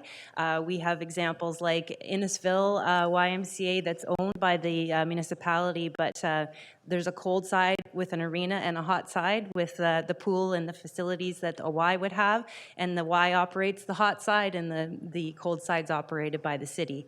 And then there's, other examples of, the Ys might run programs for the city. They might run camps. They may run drop-in centers for youth. So there may be partnerships in that. So there's a number of different partnerships, but I think the important part to note is that municipalities are always a key partner for YMCAs, and I think they will continue to be in the future, essentially for the services that the Y provides. Okay, thank you. Just two other questions. As the chair of the DSAP board, the District of Social Services, Yep. Sault Ste. Marie Goma, I'm all very happy to hear about these programs for families and the youth and so forth. So I just want to dive into that a little bit more. So my first question is, as you know, there's many families in our community that can't afford programs or going to the gym or to summer camps and so forth.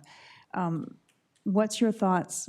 Do you have a plan on how we're going to help these families, these children that may not? Certainly. Well, that's essentially at the heart of what we do at the Y. As I mentioned, no one ever gets turned away. So if a family comes and they're not able to afford a membership for their children or themselves, there's a process for them to apply for financial subsidy, and then we support them in whatever capacity they qualify for to have their children make sure that they're able to attend. And that includes our day camps, it includes all of our programming. Last year, we had about $125,000 of sponsorships and subsidies go through our YMCA. So we'd love to be able to do more, certainly.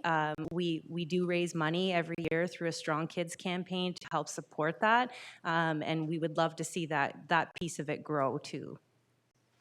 Okay, excellent. And you mentioned in your presentation that there's going to be childcare spots Yes. licensed. Yes. Do you know approximately how many childcare spots will be approximately? Well, roughly, we have, I think, 360 across the city right now, or between 350 and 400, but we have several off-sites as well that we operate. But I anticipate, depending on funding availability, that would either remain the same or grow, depending on licensed spots available. Okay, again, that's good news because we all know there's a large demand for sure. licensed childcare. And one last question, you talked about sponsorship and so forth. I believe you have your charity status, is that correct? We are a registered charity, yes, we are. Okay, and you'll be doing a fundraising campaign, obviously, you kicked it off. So if anybody Yes. wishes to make a donation to this. Yes, well, we have our annual Strong Kids campaign, which will be launching at the beginning of November, and that's to raise money, to support children and families to actually participate in the Y. But the plan to raise our 26% of the funding application will be to run a capital campaign, which we will be looking at the feasibility of over the next little bit. And then if we're successful with the funding application, we'll be launching that as well. Excellent. Well, I think you've done a very good job in separating yourself from, as you said, gyms, because you are community within a community. And I know that you've also invested in some new gym equipment, so. We did, and so we can't forget that because that's a recent investment we made to support our members and supporting some of the new trends in sort of fitness and wellness. And so I would encourage anybody, if you want a day pass, we'll give you one to check out the Y. Okay. And last point is, well done, talk about the nutrition counseling, your family meal preparation too, which is all very important. Absolutely. Thank you. Yes, thank you. Councillor Vezzo Allen. Thank you, Mr. Mayor. Through you, Mr. Mayor, to Ms. Cook, and I am a big Y supporter. I drank the Y Kool-Aid many years ago, and I just want to confirm about what's happening, and it's not just Y Canada, it's Y, Y North America, where municipalities are taking the Y model and creating centers. I was just through that in Colorado with the Jamestown Y, but the Y that I worked for, and we were awarded to run and do their Y. So that's very much a normal model that's happening throughout North America Ys. My question was about matching funding and what was going to be the commitment, because I know with the infrastructure fund that there is an expectation. So what is the amount that you are looking for in terms of both the entirety of the project and what your ask is going to be for the application? Right, so we have roughly a project range of 24 to 27 million as an estimate for the cost, and we would be having to provide 26.6% of that. So we are going to be, that's what we're going to be looking to secure through a few different variety of methods, but the majority certainly through a capital campaign. And if you are successful, and we're going to hope that, with the interruption for services, because you want to stay on the same location. Yes. In terms of Not necessarily. I mean, people can find a place to swim and that sort of thing. What are you going to do in terms of people that will be relocated for daycare? It is not our intent to have no interruption of services. We feel that the property that we have and will fit the plan to be able to build the new site on site while still maintaining and operating the current site. We may have to work on some logistics for parking, but essentially we would want no interruption of services. Good luck.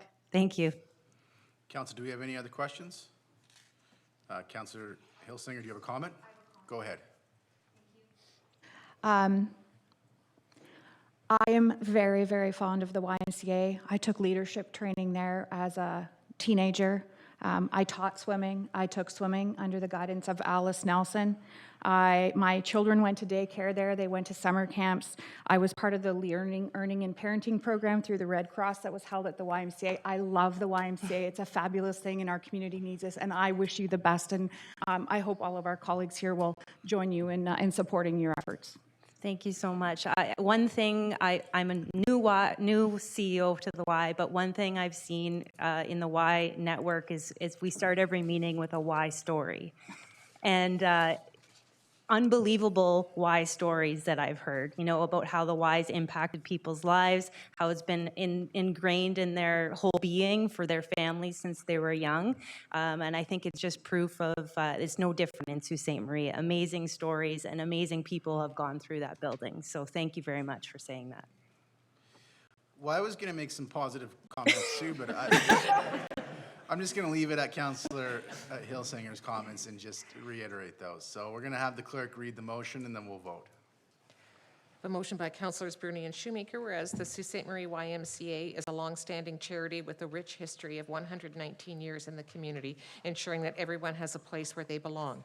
And whereas the YMCA exists purely to help make the community a better place by focusing on providing opportunities for everyone to learn, participate, and contribute to healthier choices and lifestyles, as well as a place where everyone is welcome regardless of economic circumstance.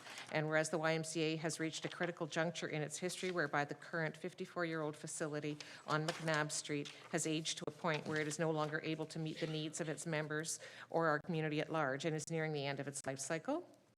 And whereas the YMCA is prepared to make a significant investment to apply for funding through the Investing in Canada Infrastructure Program, Culture and Recreation stream to support a new building at the McNabb site that would continue to serve the community and broader region for many generations to come.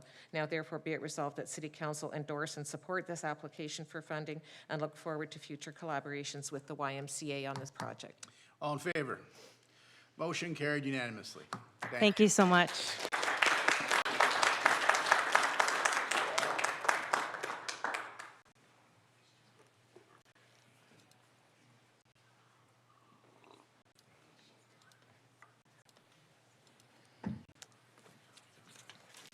Under agenda item 5.5, Landfill Business and Implementation Plan, Rick Telvey, Manager of Northern Ontario for AECOM, is in attendance. Welcome to Council, Mr. Telvidi. Thank you, Mr. Mayor. For those of you who don't know me, my name's Rick Telvidi. I'm the manager of the local office of AECOM, a consulting engineering firm here in Sault Ste. Marie. That's different than ACON, the construction company that many have seen with the red signs, but we've been mixed up quite frequently. Thank you for the opportunity tonight to present to you the waste management business planning work that we've undertaken in conjunction with both public works staff and engineering staff. Our objective tonight is to give you a little bit of insight into some of the background that went into developing the business plan and also some of the results of that planning exercise.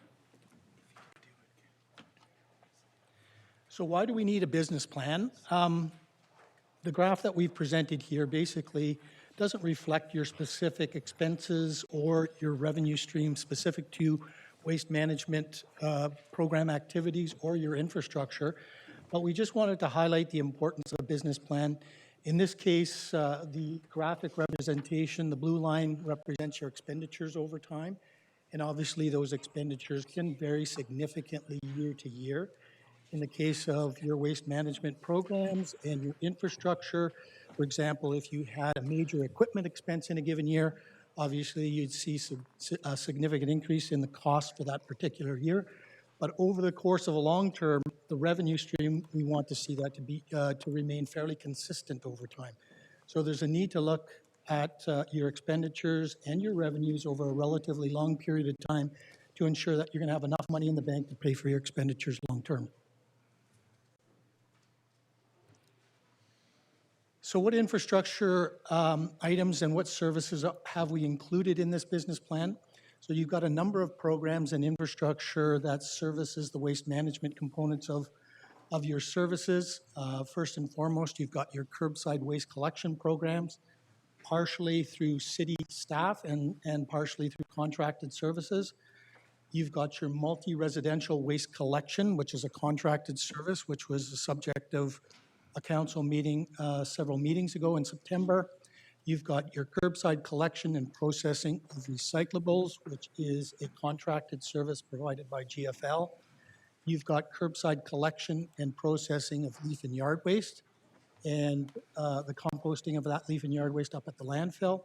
You've got the development and operation of your landfill site itself, which carries with it some significant costs for both operations and infrastructure. And you have your household hazardous waste depot, which is also at the landfill site.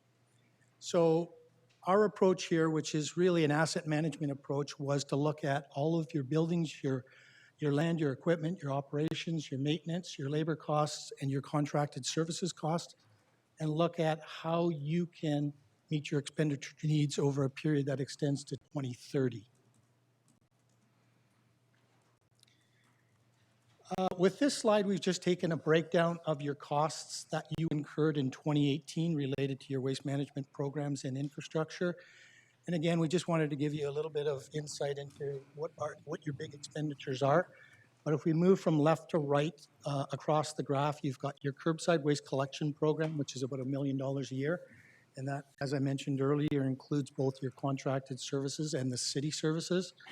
You've got your leaf and yard waste. You've got your recyclables collection and processing, which is about a $1.5 million item. That does have some revenue streams that offset some of those costs. You've got your multi-residential waste collection, which again was the topic of discussions at a council meeting in September. We've got your household hazardous waste facility, your landfill operations, and some administrative costs.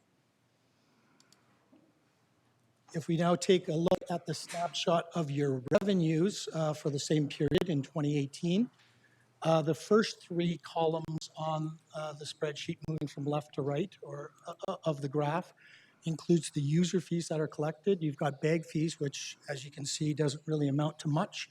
You've got your gate fees and your tipping fees. So those are the fees that are collected at the landfill site, the gate fees being those fees that are collected as the public comes in to drop off their waste. The tipping fees are the fees that are collected from the business sector. So any businesses or commercial enterprises that have their waste collected by a commercial contractor and have their waste disposed of at the city landfill, they're charged a tipping fee. The transfers relate to, you have 2 sewage treatment plants in the city, and you generate sewage sludge at those 2 treatment plants. So there are transfers from your sanitary reserve to the landfill site to cover tipping fees for the sewage sludge. Material sales, that relates to your recycling program where you share in the revenue when the contractor sells the recyclable materials in the open market. You get half of that revenue for those material sales.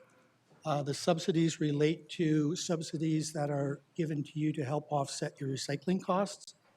And the biggest component is your tax base. So the taxes generally reflect about half of the total revenues and equate to the other 5 items or 6 items there. So why are we coming to you now? What has changed that there's a need to come and see council about the business planning related to the waste services and infrastructure? I think most of you are aware we're running out of disposal capacity in our landfill site. We've got approximately 7 years of capacity remaining. There's been some ongoing work to get environmental assessment planning approvals for an expansion of the existing site to give us additional capacity to about 2048. The landfill design standards that are currently prevalent now are much more rigorous than they were many years ago. So there is a need for some fairly significant capital expenditures in the not too distant future to support that expansion at the landfill site.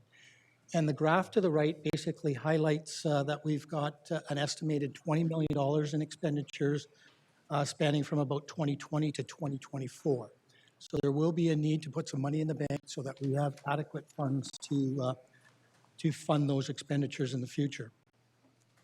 The other significant change that has occurred on the revenue side, so that was the cost side. On the revenue side, we have the graph in the lower left corner. The green line represents the tipping fees that we've been collecting from the ICI sector, the non-residential sector in the community over time. So at the far left side of that graph, we were collecting in 2011 about $17 million in tipping fees per year. And as we have carried across the graph, the tipping fees in the last 3 years have been about $4 million. So there's been a substantive decrease in the tipping fees that have been collected from the ICI sector. And the principal reason for that is much of that waste that is being collected is now being exported into the United States and being disposed of at a landfill in northern Michigan. So although that's impacting us from a cash flow perspective, obviously it has allowed us to conserve space in the landfill. We're no longer using up space in the landfill as quickly as we were previously. So there's a double-edged sword there. So just to highlight with the capital expenditures that I alluded to, the $20 million on the previous slide, the area that is highlighted with the blue dashed line, that's your current landfill disposal footprint. What's covered within the current business plan up until 2030 are the two circled areas. Up in the northeast corner of the landfill site, we'll be developing a new cell where waste can be disposed of. And in the lower left of the existing disposal footprint, we'll be undertaking what's called landfill mining. I'll talk about those briefly in the next slide. So with this slide, we've taken and identified what your projected expenditures are over the entire planning period up until 2030. And as you can see, that period where we had highlighted the capital expenditures, they stick out like a sore thumb. And there's a need to be putting some money in the bank to fund those future capital expenditures. And what those capital costs include, there's a new line disposal cell in the northeast quadrant of the landfill site. So with the landfill regulations that are in place, what has to occur is there'll be a large excavation undertaken to create space for the waste below grade. And once that excavation is completed, there's a need to line that excavation, much like a swimming pool liner, so that when precipitation falls on the waste that is disposed of over that liner, it's captured within that line system, and ultimately it gets pumped to your treatment system for treatment. So there's a fair bit of cost associated with that. Pumping station is required to be able to pump that contaminated water to your treatment plant. There's new access roads required, stormwater management requirements. And ultimately, the last bullet there refers to the landfill mining and lining. So within the existing site, there's a portion in the southwest corner of the existing site where the intent is to actually mine out the existing waste. So waste has already been disposed of, but we've tried to limit the amount of waste that has gone in there in recent years. And the intent is to mine out that existing waste so that we can put a liner underneath it. So right now, with the site, there were some challenges on that western side with the direction of groundwater flow to the west of the site, and the intent is to provide enhanced environmental management at this site by removing that waste, lining that area so that we're capturing all of the precipitation that's falling there and all of the contaminants, and taking that to our sewage treatment plants as well. So how do we fund these future costs? Really, you have two options, user fees and taxes. There obviously may be the other option of higher levels of government funding, but obviously we can't rely on that. So these are the two principal means of funding these future costs. So what we did is we developed a financial model, and obviously in any financial model, there's a number of assumptions that have to go into it.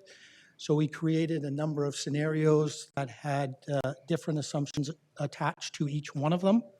And we just wanted to give you a sense of the magnitude of things with these scenarios and how different assumptions can impact the scenarios. So scenarios 1, 2, and 3, which is number 1 is the black line, number 2 is the red, and number 3 is the green line.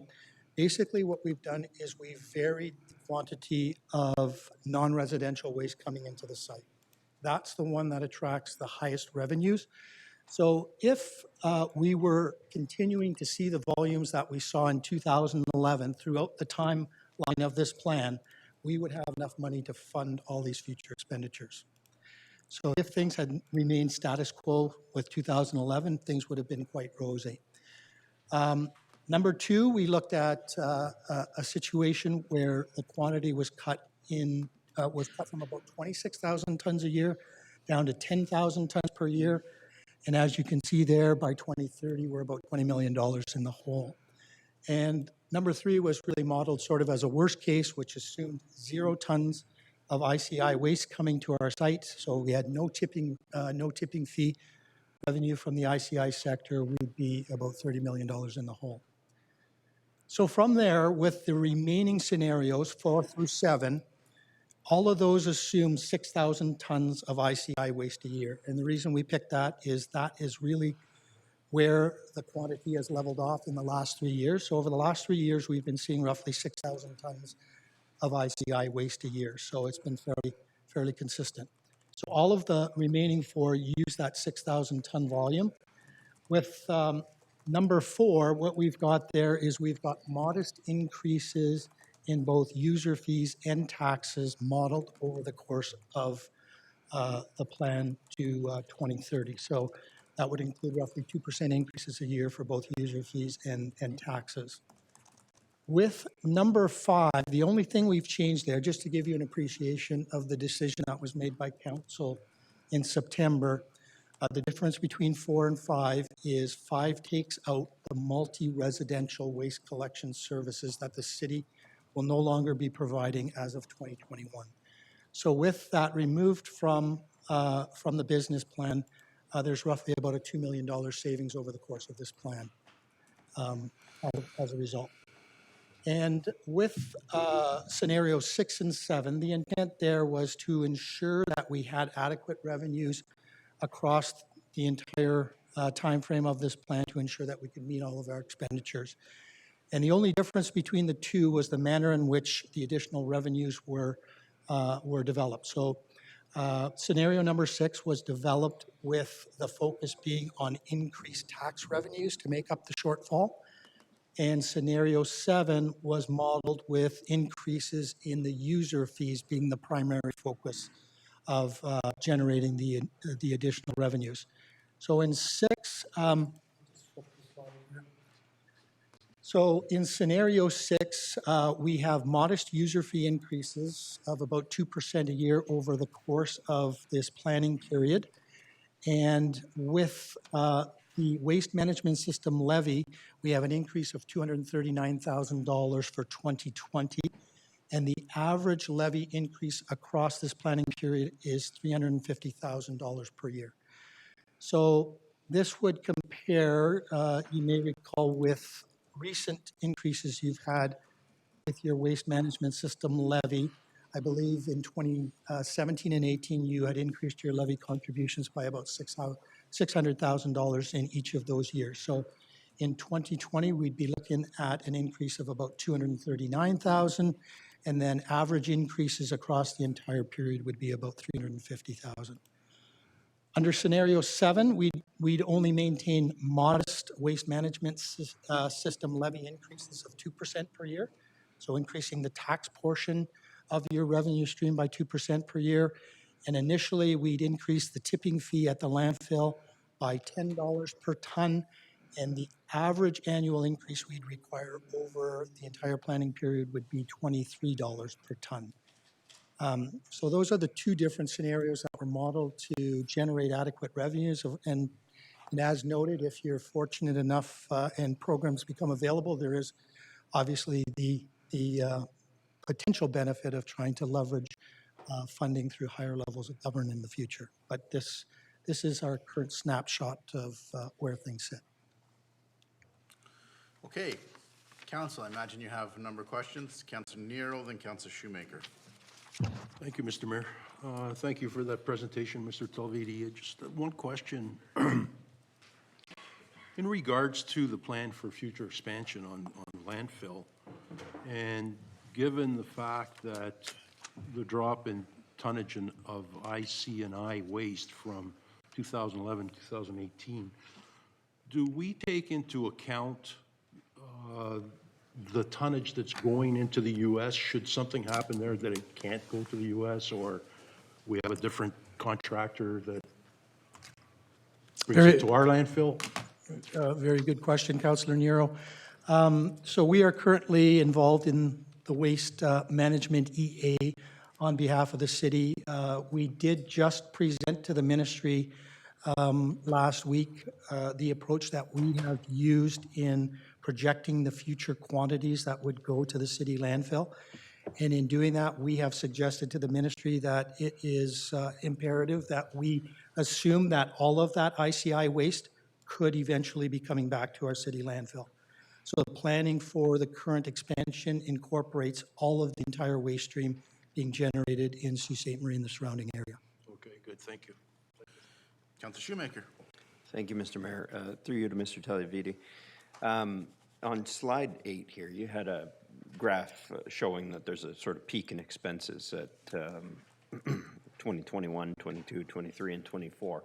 So if we're projecting an increase in our levy, in our tax revenue that we're collecting for the next number of years, but this peak happens soon, really in a year and a half, then once the peak levels off in 2025, like, are we collecting too much tax revenue at that point?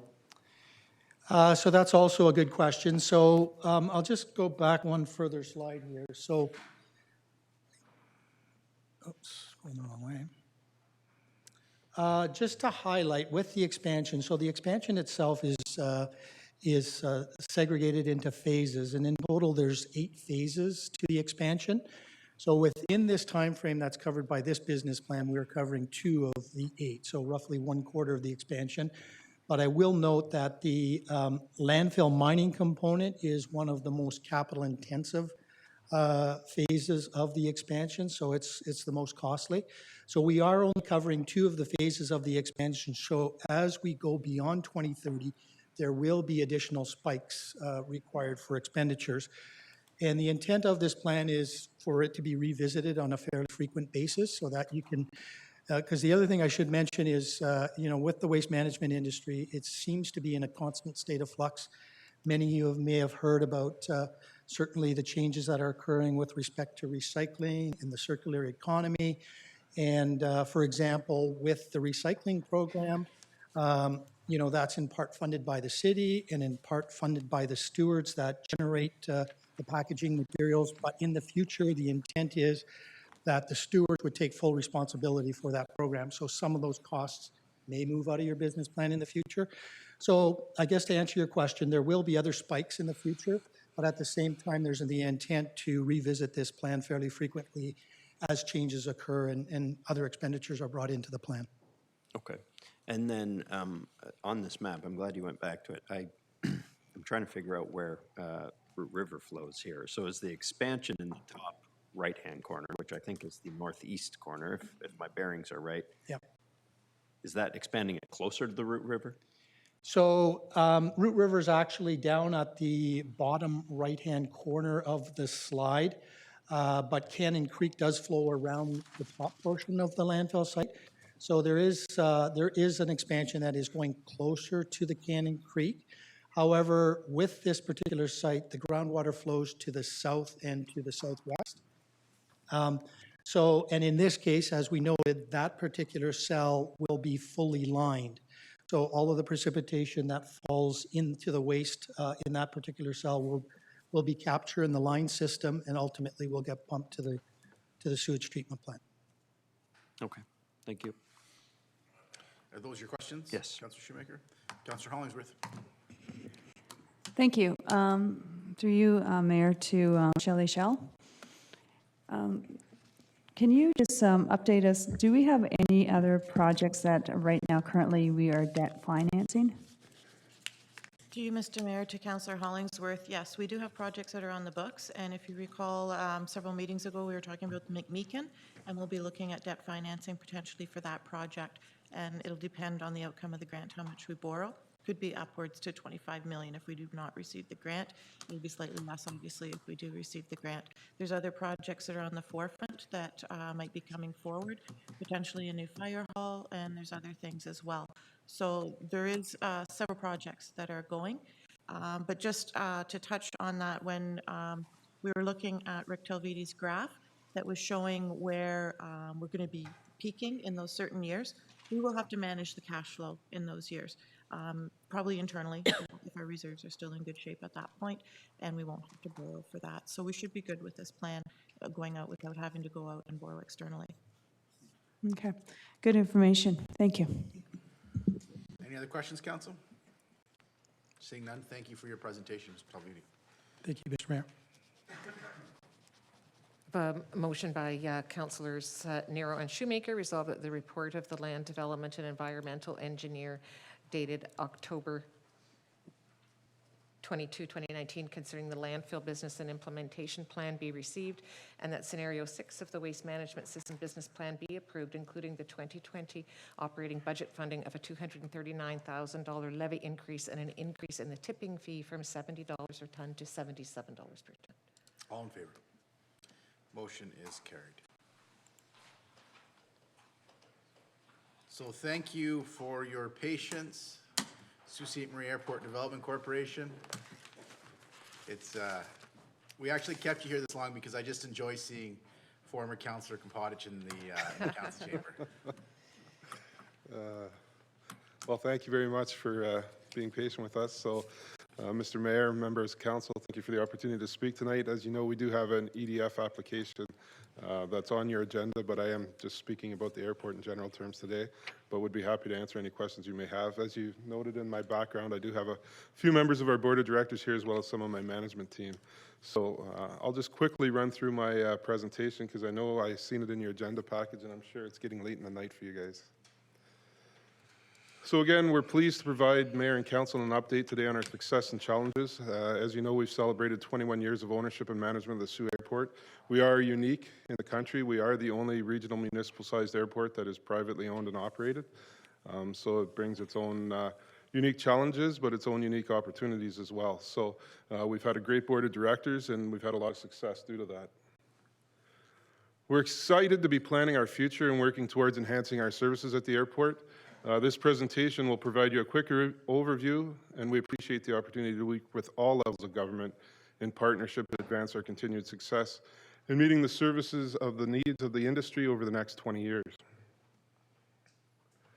This chart's a little hard to see, but really it just highlights our passenger stats over the last number of years based on a quarterly basis. So as you can see, our traffic took off there, and then we've kind of somewhat plateaued here periodically lately. So a lot of that has to do with obviously the economy and such as that. This one provides a better focus. So you can see there we did have a great takeoff about 8 or 9 years ago there. That's obviously when we were able to attract Porter into our market. Our airfares came down substantially, and the number of people flying took off substantially. Obviously, the lower Canadian dollar also helps us when we compete with the U.S. market. As we know, airfares over there are cheaper for a number of reasons, and so the lower dollar does help us there. This graph outlines the aircraft movements we have. So we have a very robust flight school, Sault College, that's located at our airport. We hope to gain more flight schools. So hopefully we'll see our number of movements increase. This covers all our movements, passenger aircraft as well as trainer aircraft, general aviation aircraft, such as that. So the Canadian Airports Council, which is a national council that represents airports, did an economic study back a couple of years ago, And it shows the direct impact of 1,000 takeoffs and landings to be 30 jobs, $2 million in wages, $3 million in GDP, and $8 million in economic output, which would generate basically $1 million in taxes. So here's what the economic impact of our airport is. 1,800 jobs, $120 million in wages, $180 million in GDP, $480 million in economic output, $60 million in taxes. Since our ownership, we took over March 28th, 1998, we've made a number of capital upgrades to the airport. We do collect a passenger fee, an AIF, and we use that. So our overall capital expenditures in keeping the airport upgraded over 21 years has been $41.6 million. Our major expenditures have been to hangars, $16.9 million, and then airport buildings, which is our terminal, our combined services building, and other buildings such as that at about $11.5 million. We have received external funding assistance, and I think it is noted in your council report, about $430,000 in EDF funding we've received over the last 21 years. One of the big issues I wanted to highlight tonight that we think is very important is going to affect remote and Northern Ontario, as well as a number of smaller regional and local airports, is the issue of the pilot shortage. So Canada is projected to be 3,000 pilots short by the year 2025.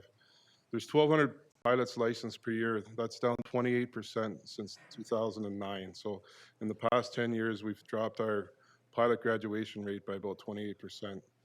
40% of the students, not necessarily locally here at Sault College, but 40% of the students that come to Canada for pilot training are foreign students, and ultimately they go back home to do their flying. We need an increase of at least 300 more licensed pilots per year just to meet the need. Pilot crew shortage will have to be handled with reduced frequency or reduction in frequency due to increase in aircraft size or potentially cancellation of routes that are less profitable. So we've seen some of that, not only with the grounding of the MAX, but obviously pilot shortages.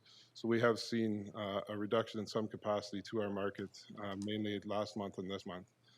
We're committed to attracting new flight training opportunities to the airport. We're working closely with a new commercial pilot training program called Ont Air North, and it's looking at Sault Ste. Marie as a possible location. And we're going to do our best to make sure they locate here. We're also committed to working closely with Sault College, so they're one of our main family members at the airport, as they look to expand their commercial flight training program. As you're aware, they are expanding their program by 10% intake per year for the next 5 years. So that'll increase the intake of students from 100 per year to 150 students per year.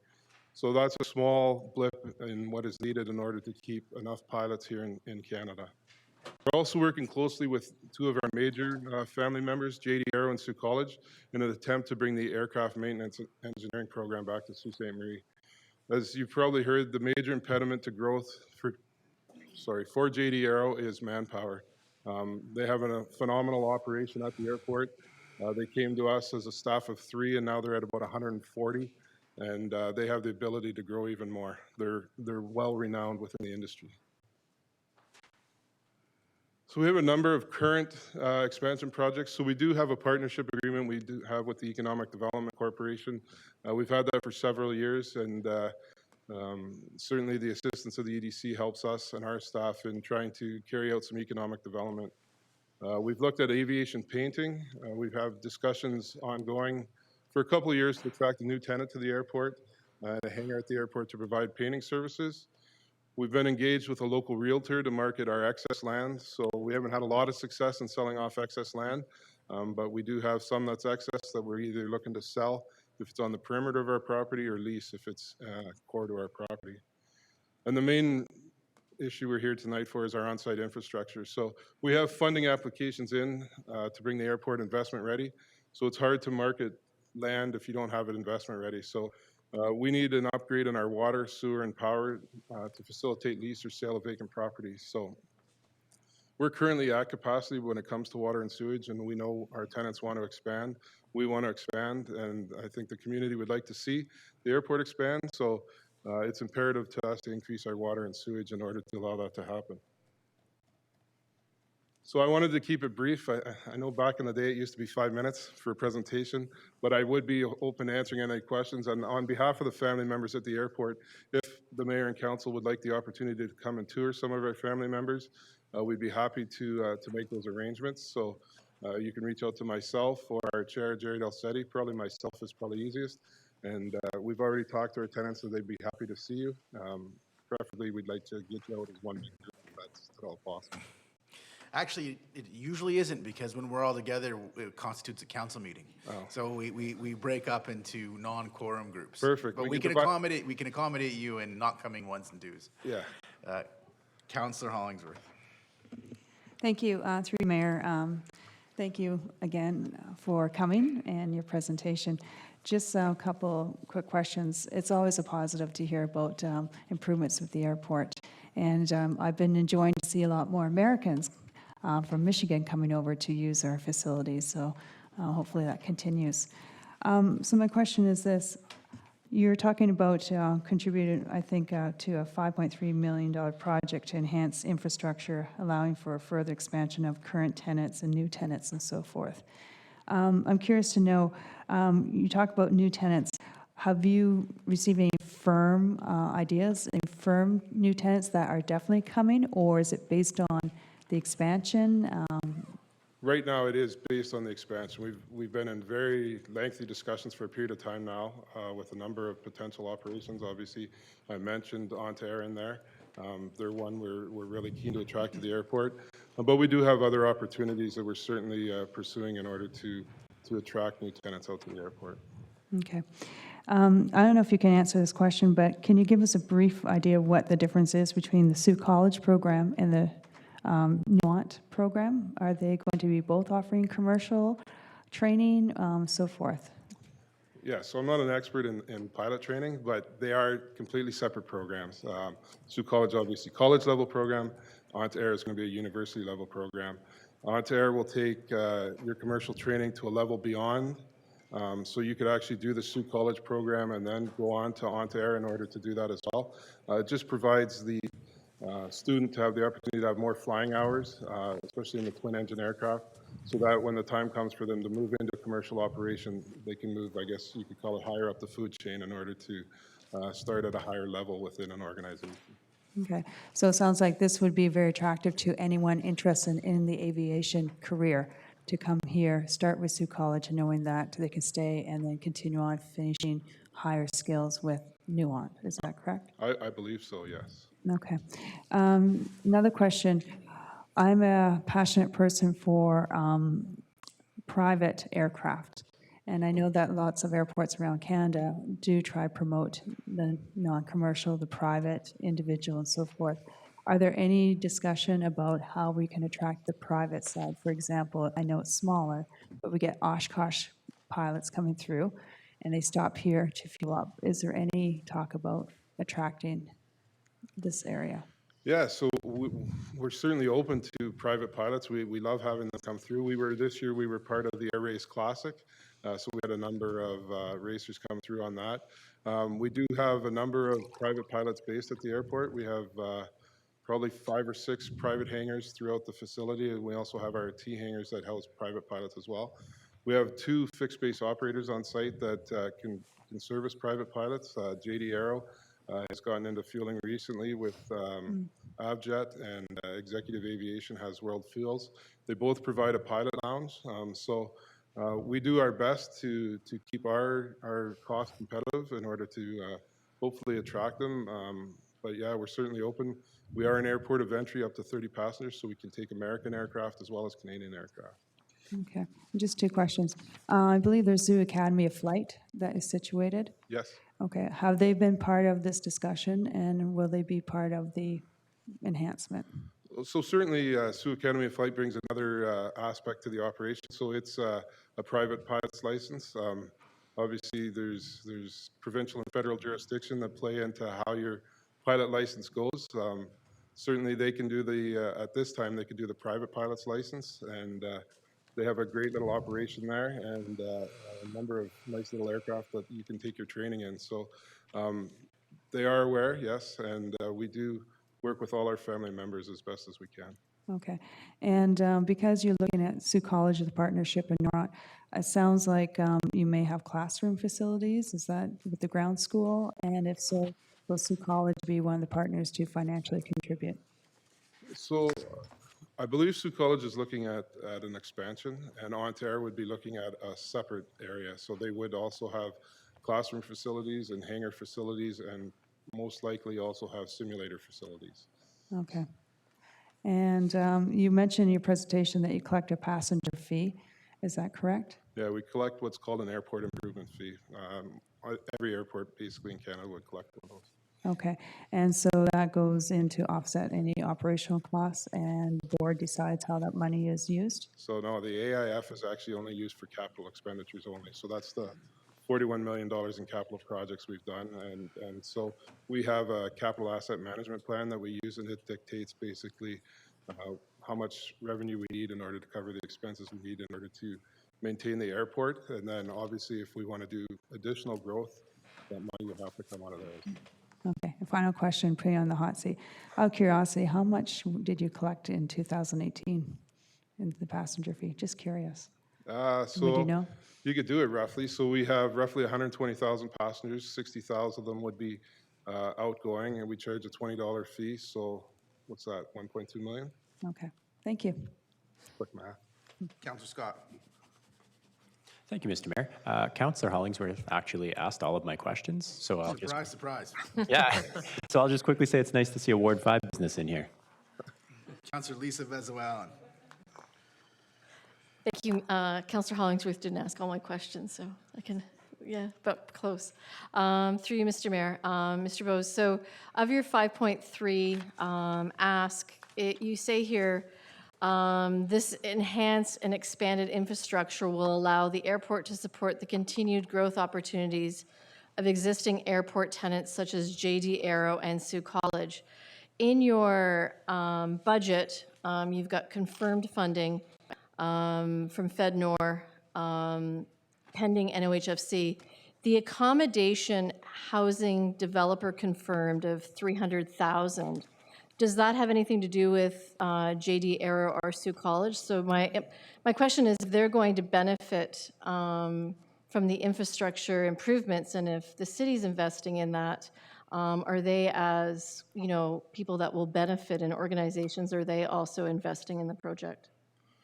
So they would all invest in their own separate projects when we come to the expansion in their areas. The funds that are put in is for a lodging facility at the airport. So obviously tenants would have the opportunity to rent rooms or space in that lodging facility. It's a unique opportunity because Sioux College, the MNR, and JD Aero all bring in people from outside of the community, and the airport obviously is located about 20 kilometers outside of the community. So this would provide for the opportunities for those that are coming into the city to use those type of services to have lodging basically at the airport. So would there be a fee for the lodging facilities? Yes. It'll be a proper hotel, or will it be a lodging? Difference between a lodging facility and a hotel. Is it a proper hotel? Yes, it would be a proper hotel. Thank you very much. Okay, so I have nobody else on the list. Anybody else? Saying nothing. Thank you for the presentation, Madam Clerk. We have a resolution, I think. I have a motion by Councillors Nero and Hilsinger, resolved that the report of the Deputy CIO, Community Development and Enterprise Services, dated October 22, 2019, concerning the Economic Development Fund application from the Sault Ste. Marie Airport Development Corporation for its expansion project be approved in the amount of $100,000 for the years 2019 and 2020 respectively, for a total of $200,000 over 2 years. All in favor? Motion carried. For my part, Terry, and to the directors that are here with you, I think you're doing a great job at the airport. Like, you can visually see it when you're out there, and it's looking really sharp, and we thank you for your work, and we hope this speaks to our level of support. Thank you very much. It's greatly appreciated. So I think that brings us to the consent agenda, Madam Clerk. I'm just waiting for Councillor Hilsinger. And Councillor Dufour, I think you've lost connectivity. How? Okay. Are you voting in the affirmative or in the?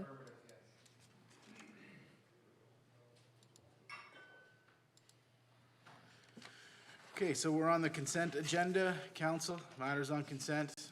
Councillor Gardy. Just 6.2, Mr. Mayor. Okay, go ahead. I just We'll have a- ask direction to the clerk, sorry, not the clerk, the CEO, and he'll redirect it however he sees fit. Sure. Through you, Mr. Mayor, to Mr. White. I just have a question about the outstanding council resolutions. Obviously, the one that Councillor Scott and I had submitted back in May in regards to short-term accommodations or transient accommodations. There's no kind of due date back as to when we could anticipate it. Who may I ask that question to, Mrs. Fields or to you? And I just have I think I know why, I just want to get some clarification as to whether I'm guessing right, or correctly, I should say. Through you, Mr. Mayor, to Councillor Gardy, I'm just... I think it's on the last I had page it or up, second last. And I've just pulled it up again. Oh, sorry, page 6, thank you.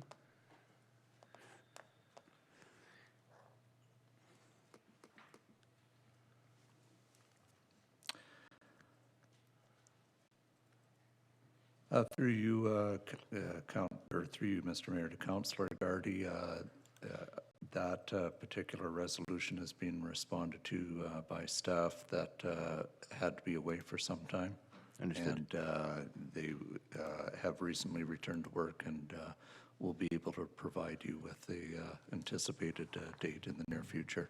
Great. Could I just ask one more question to Ms. Fields about that, please? Through you, Mr. Mayor? Sure. Some of it, are we kind of waiting as well? I appreciate the clarification from Mr. White, and I apologize for not recalling that that individual's circumstance. But that being said, through you, Mr. Mayor, to Mrs. Fields, are we waiting on the LPAT decision with the Toronto short-term accommodation that was appealed to the local appeals tribunal? Through you, Mr. Mayor, to Councillor Gardy, in part we are, yes. Okay, now, it's my understanding that that process was delayed a couple of times, and that over the course of the last bit, or quite imminently, that closing arguments or statements are going to take place. If that is the case, if they're completed or will be completed within a week or so, how long of a turnaround can we anticipate in that decision? Would you be able to ballpark that for me, please? If at all? I have not, through you, Mr. Mayor, to Councillor Gardy, have not worked with planning on this yet, so Okay, I thanks. can't do that. Appreciate it. Those were the extent of your matters, Councillor Gardy. Those are the extent of my matters. Councillor Shoemaker, you had your hand up next. Thank you, Mr. Mayor. 6.1, the Level 3 Withdrawal Management Facility correspondence that you've got on the agenda. Yes. To you, Mr. Mayor, my kind of general following of this issue and my understanding of it was that the big hang-up from a getting it done perspective was the shortfall in operational funding that the province has yet to make a determination on. It seems to me, at least from the correspondence that's attached here, that Missinaibi Cree First Nation is willing to come up with a big portion of that shortfall. So I guess the question is, if you can answer it, what's the hang-up now? Yeah, so I think you can tell by the communications that I've been in communication with the CEO of the hospital, and the city's position has always been that we support the hospital's proposal. At some point in the last couple months, as a result of discussions between the hospital and the university had become involved in the project. So I wanted to get a sense of where that was at, and I reached out to both the president of the university and CEO of the hospital to determine where they were at. There's going to be some meetings, I think, this week with some community stakeholders about the project and how to move the project forward, and I'm hoping at those meetings we can find some alignment. But I can't really speak to what the government's position will be in response to this. So there were two issues. One was we needed approximately 11 to 12 million of capital to build the facility. That also seems to be addressed because there are some community developers, including Missinaibi Cree First Nations, who are willing to front that capital to build the facility on the agreement for the hospital to rent the facility that they would build.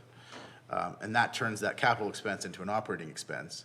and the Missinaba Cree is willing to contribute on an ongoing basis to the operation of it for a period of 5 years, but in a very significant amount.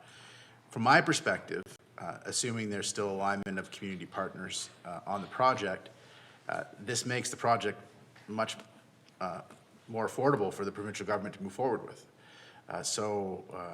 I have not yet met with the CEO of the hospital about this proposal or the president of the university, but we will be doing that in the very near term.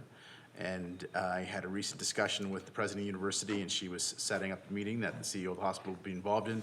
I believe the chief of Missinaba Cree will be involved in that, and they invited me to that meeting. So I hope to be in a better position at the November 4th council meeting to maybe give council an update of where this is at. I fully expect those discussions will happen between now and that meeting. Okay, thanks, Mr. Mayor. That's helpful, and we'll look forward to that report on November 4th. Is there any indication, or have you had any discussions, or are you aware of any discussions between Missinaba Cree and the provincial government as to this proposal? I wasn't part of those discussions. Missinaba Cree had indicated to me that they had made an outreach and had engaged with our MPP on the matter. They did that independent of me, but I wasn't privy to those discussions, so I can't speak to the nature of them. But I understand that the developers and the chief of Missinaba Cree, one or all of them, have engaged our MPP with this. So I think our MPP is aware of this proposal. And I think it's clear that the letter that I was copied on was copied to a number of people, including our political representatives. Yes, okay. Well, obviously, I mean, on the face of it, having only reviewed the letters at this point, it seems like a way to kickstart the project and a generous offer from the Missinaba Cree First Nation. So hopefully our provincial government seriously turns its mind to the offer within Missinaba Cree's letter. So yeah, I think we have to recognize it as a very generous offer, and I think it represents a win-win where it reduces the cost of the provincial government, but it helps us potentially get closer to a goal, which we've been working on for a few years now. So hopefully I have more to tell you on November 4th. Thank you, Mr. Mayor. Councilor Shoemaker, do you have any other matters other than 6.1? 6.11, wayfinding signage. Okay. Through you to, I believe it's Mr. Vare. Sure. Mr. Vare, the 50,000 that is set aside, or that was set aside by council previously, that's being requested to be moved, paid to Destination Northern Ontario, basically, to maximize, to leverage other funds. If it is used to develop welcome signage at the east, west, and north limits of our city, then what money will be available, or what money will be used to develop downtown wayfinding signage that this was sort of initially pegged for, as recommended by Roger Brooks? Through you, Mr. Acting Mayor, to Councillor Shoemaker, our hope was that we would be able to leverage some of this funding to get additional, there's another funding program out there that we can apply to for wayfinding signage. And that would enable us to do the downtown signage as well as accomplish the entrance signs. So we've got a few different funding pots that we're targeting in order to help us tackle the kind of the complete wayfinding strategy that's been put together and will be presented to council shortly, which would include the downtown signage as well. You mentioned the wayfinding strategy. We approved. We went to an RFP, if I recall, for a proponent to develop a wayfinding strategy. Through you, Mr. Acting Mayor, to Councillor Shoemaker, that's correct. So we went through an RFP, we've selected a firm, they've got a design, they've also done a, I would say, pretty comprehensive look at the entire community to look at a wayfinding strategy for Sault Ste. Marie, and we'll be bringing that back to council. And when would that be? Through you, Mr. Acting Mayor, to Councillor Shoemaker, our hope would be either in November 4th, or the second meeting in November. And was this 50,000 or some portion of this 50,000 used to pay for the strategy, the development of the strategy? Through you, Mr. Acting Mayor, Councillor Shoemaker, no, the funding came from a separate source for the consulting assignment. Okay. Okay, well, I would kind of generally say I still have some concerns that we're not going to have money available to do the wayfinding, implementation of the wayfinding strategy. What if these other pots of money, you know, don't pan out, the other pots that you said might be available to see that strategy through? Through you, Mr. Acting Mayor, to Councillor Shoemaker, if the other funding pot, the application program doesn't work, we would revert back to our capital prioritization project, and/or potentially some of the tourism funds could help assist with the downtown wayfinding strategy. So we'd revert to those funds in order to likely take off chunks of the project as we look to implement the full wayfinding strategy and get all the signs put in across the community. Okay. All right, thank you. Councillor Hollingsworth, same matter. Yes. Thank you. Thank you through you, Acting Mayor, to Mr. Vare. In the report, there was a brief mention about, I guess, the main, what's a procurement process to develop the entrance signs. And I just want you to expand and just clarify, is that basically what we kind of talked about, was a year ago, council, 2 years ago, we received a draft drawing about, was it the granite Sault Ste. Marie sign that we didn't approve? Are you diving into that again to look at something like that? Through you, Mr. Acting Mayor, to Councillor Hollingsworth, that is a separate project from the wayfinding strategy. That was called the welcome feature. Staff are still working on that, actually, and we'll be coming back to council with a plan to advance that welcome feature. Okay, because it's in your report, I'm just mentioning I'm having questions. It was in your report. So one other question. During the process, are you going to be asking for public input? I know that when we looked at the last draft, I think a number of people weren't too happy with it. So are you going to be looking for public input before it actually hits our desk for yes or no? Through you, Mr. Acting Mayor, to Councillor Hollingsworth, there will be an opportunity for public input in the process. We would likely bring the draft to council and use that as an opportunity as well, go out and seek opportunities for the public to provide input. Okay, and the design, is it going to be designed in-house or at least within our community by experts in our community? Through you, Mr. Acting Mayor, to Councillor Hollingsworth, the design has been done largely in-house to this point, and we envision it'll be the same. Okay, and you mentioned about possibly using tourism funds when Councillor Shoemaker was talking about the wayfinding, will there be funds available? I also share the same concern as Councillor Shoemaker, but you were talking about use tourism funds.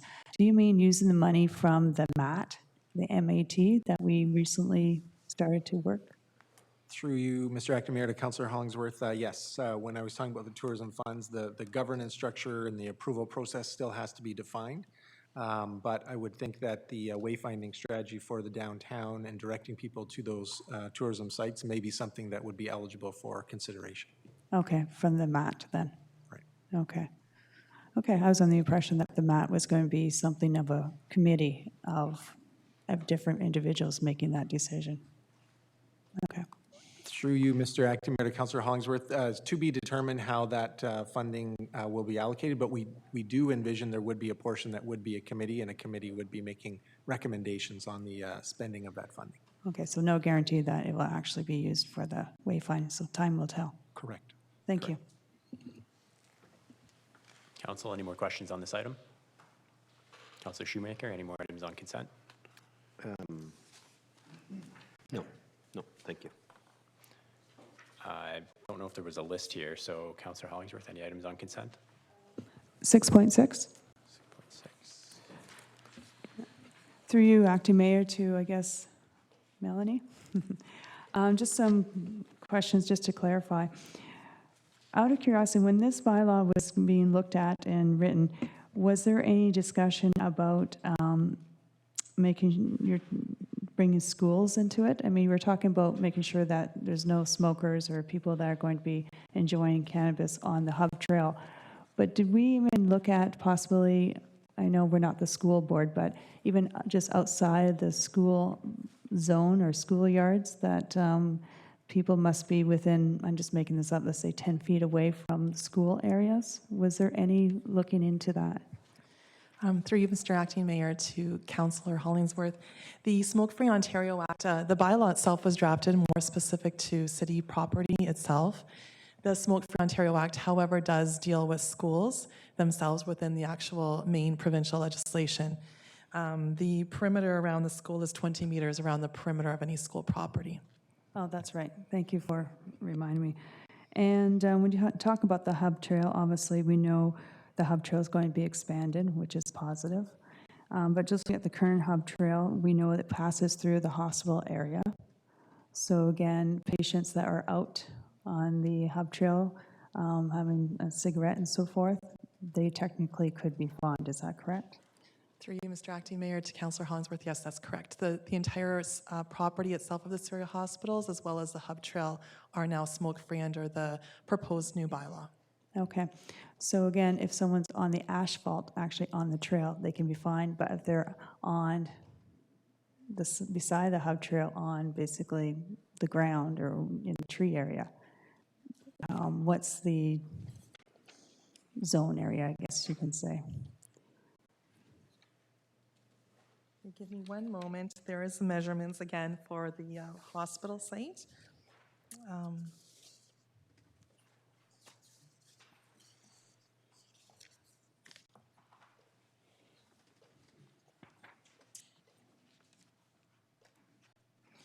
So for the Surrey Hospital sites, it's section 3.11 of the bylaw. It is a 9-meter radius surrounding any entrance or exit of the hospital site as well. So you would have a proximity, you have the grounds, you have the actual hub trail, and you have a 9-meter radius around the perimeter of the site. Okay, so again, just look at the hub trail. If the person is on the hub trail and they step off 9 meters from the hub trail towards the forest, towards the bush, they would not be charged. Correct. If that does not fit within the hub trail portion that you're speaking of on the Surrey Hospital property site, there may be portions, it's specific to the trail itself. There is no proximity beyond the trail itself, unless the trail traverses through one of the other named areas in the bylaw, for example, a community recreational facility or the Surrey hospitals or any other places in that sort of vein. Okay, thank you. You're welcome. Any other councillors on this item? Councillor Hollingsworth, any other items on consent? No, thank you.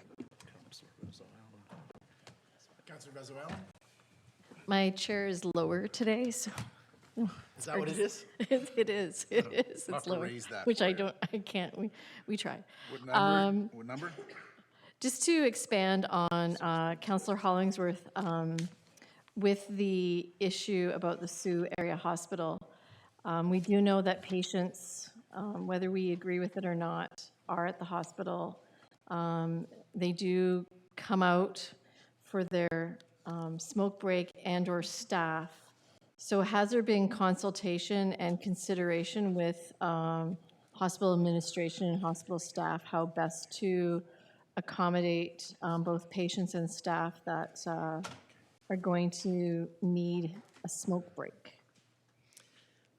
Through you, Mr. Mayor, to Councillor Bezo-Allen, the bylaw itself was updated specifically just to include cannabis and e-vaping to the existing regulations, as well as to update the bylaw previously to include now Smoke-Free Ontario Act requirements. So that was a direction that we had received, and we proceeded in that vein. So there was no specific consultation with the hospital itself. The hub trail piece was added, which does traverse through there, and the property itself is fully banned, so we cannot be less restrictive. We can only add to that.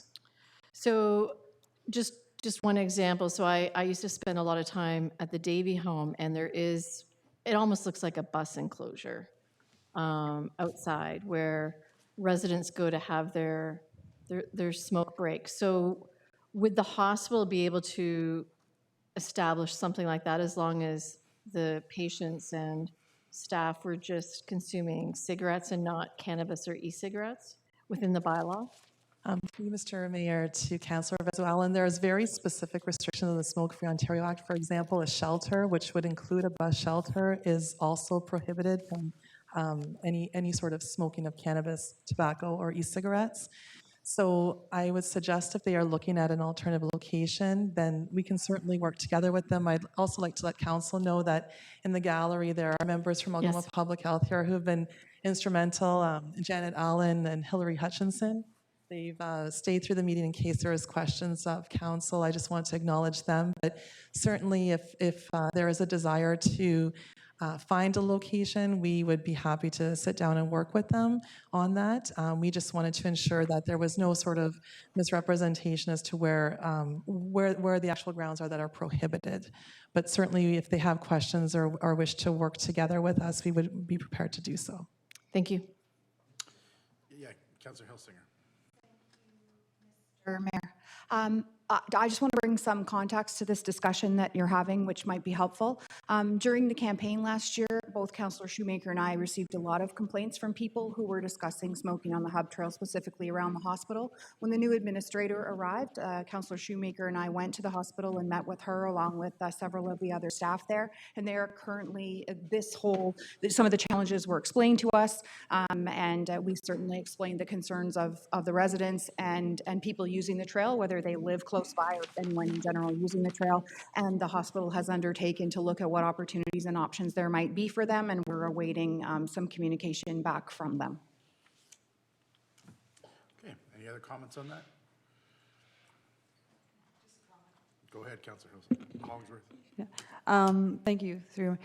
Thank you, Councillor Hilsinger and Councillor Shoemaker. That is very helpful. I'm a registered nurse, so I am very concerned about the healthcare of patients in our community. And thank you to Public Health for being here tonight. But I do also want to make sure that the rights of staff and the rights of patients are heard. And I know you're representing your constituents, which is absolutely what we're supposed to be doing. But I'm glad to hear that the hospital is looking at a possible solution. And please keep us informed. And I think that's going to make a difference on how we vote tonight. Thank you. So anybody else on that matter? Any other matters in the consent agenda? Just like to recognize the patience of the delegation who is here, I think, on that smoking issue. So thank you for that. Okay, so the consent motion, please, Madam Clerk. Nothing was pulled from consent when I was out of the room, I don't believe? Nope. Okay, so if we can have the motion, please. I have a motion by Councillors Nero and Hilsinger. Resolved that all items listed under date October 22, 2019, agenda item 6 consent agenda be approved as recommended. All in favor? Carried. So that passed. It's worth your wait. Okay, that brings us to bylaws. That brings us to the bylaws. I have a motion by Councillors Nero and Shoemaker. Resolved that all bylaws under item 11 of the agenda under date October 22, 2019 be approved. All in favor? Carried.